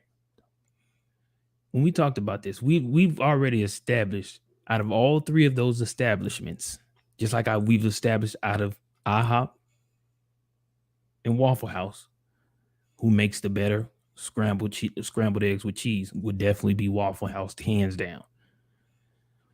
With Krispy Kreme, Shipley's, and Dunkin', just know when the light is on. Shipley's doesn't have a light. Dunkin' doesn't have a light. You got to guess when theirs is hot. It doesn't have a light. Krispy Kreme lets you know when the light is on, stop on by. You got a hot donut ready and waiting. Come on, man. How can you even compare? So when the light is on. So okay, ask me this as we get ready before you get up out of here. Ask me this. Mm-hmm. Did you eat donuts before you had a Krispy Kreme or was eating Krispy Kreme? Did you or did you not used to consume donuts? A donut here and there. Say what now? Did you or did you not used to eat donuts prior to Krispy Kreme? Oh yeah, that's just like saying, didn't you eat a waffle before going, or didn't you eat pancakes before there was an IHOP? So, I mean, that's not saying much. Here's the reason why I say that. Okay. Have you always liked your donut hot? Absolutely. And my wife will tell you, even if we get donuts if my wife buy my daughter, she loves donuts. And my wife will go pick up donuts from she'll go pick up Krispy Kremes from HEB or Walmart or whatever that they bring. If I get one, that joker's going in the microwave, bro. Exactly. That is my point. Exactly. So prior only to because Kreme, I can't, only because they're here and it's convenient to just put them in the microwave compared to just driving all the way out to get one for the hotness. But again, my reasoning is better prior when to hot. As you can see, the sentence melts in your mouth. Your light. Pause. So what you can see is your light that you used to. They're hot. Your microwave was that light before Krispy Kreme was the light for donuts. Is what I'm saying. So that's what I say when you talk about bougie people. That's not reaching. Just like you're saying. You know what? Sometimes I don't even use my microwave because there was a time in which I didn't have a microwave and I had to use the oven. So sometimes I go back and use the oven to heat up my food as opposed to put it in the microwave because I want to make sure that I don't forget where I came from. And so that's what I'm saying. But y'all get caught up in the conveniences in life, and y'all forget where you came from. And now we got Krispy Kremes when we had Krispy Kreme back then, where you just have to put it in the microwave, you sit up and put it on, and that same ding and light, and it tells you it's hot. Same thing. Y'all get lost. Y'all see, stay woke, people. Stay woke. Yeah, stay woke. Don't listen to the nonsense in which he's selling you. That's right. I feel you, Taylor Made. G-Mon, Big Mama put you on KK Donuts, bro. I feel you. I ain't mad at it. Big Mama put you on KK Donuts. That's what's up. The ancestors are, I tell you right now. They knew what was up. They knew what was up. You know what? You're going to have me do a whole deep dive on. I got something for you in any case. So, of course, High Speeds, that's our show for today. We're at it. Of course, this is going to probably be an ongoing. I'm gonna have to do some researches and stuff like that. I might have to do some tests, but it remains to be seen. Of course, like I said, y'all know where to catch us every Monday through Friday, 09, 1100 hours Central Standard Time. Of course, military. If you're not military minded or you don't get the 24-hour clock, that's 9 a.m. to 11 a.m. every morning through Friday. Look forward to y'all high speeds coming out. They're rocking with us tomorrow. As like I said, we'll get prepped. We'll talk about the NBA, who's been eliminated, if there's any eliminations, and more and stuff as we come closer and closer and closer to the NBA finals, the NFL season starting back. What we ain't been talking about, the NCAA season's coming. That's a lot of stuff coming. Of course, you still got baseball, WNBA just getting started. More fights in the works. I think Javante Davis will be fighting this week, if not at the end of the month. So a lot is going on. We greatly appreciate y'all rocking with us high speed. Look forward to seeing y'all tomorrow. Bishop, any last words, brother? Oh man, no, just man, enjoy y'all day. Hey, and today is Wednesday, hump day. Make sure you go out, man. If you have an opportunity, you're driving and you know you chilling, you listening to your music, you bumping it, Eating some Krispy and Kreme. you happen to come across a KK with the light on. Stop there. Get you a Krispy Kreme, bro. Get you a Krispy Kreme and enjoy it on me. You know what I'm saying? Enjoy it. Of course, high speed. We look Y'all forward to have a seeing good you one. tomorrow. And Yeah. then y'all enjoy the rest of y'all day. So the show at this point, fall out. See y'all tomorrow. Row 5 Military Fraternity Incorporated representing. Y'all have a good one. Peace.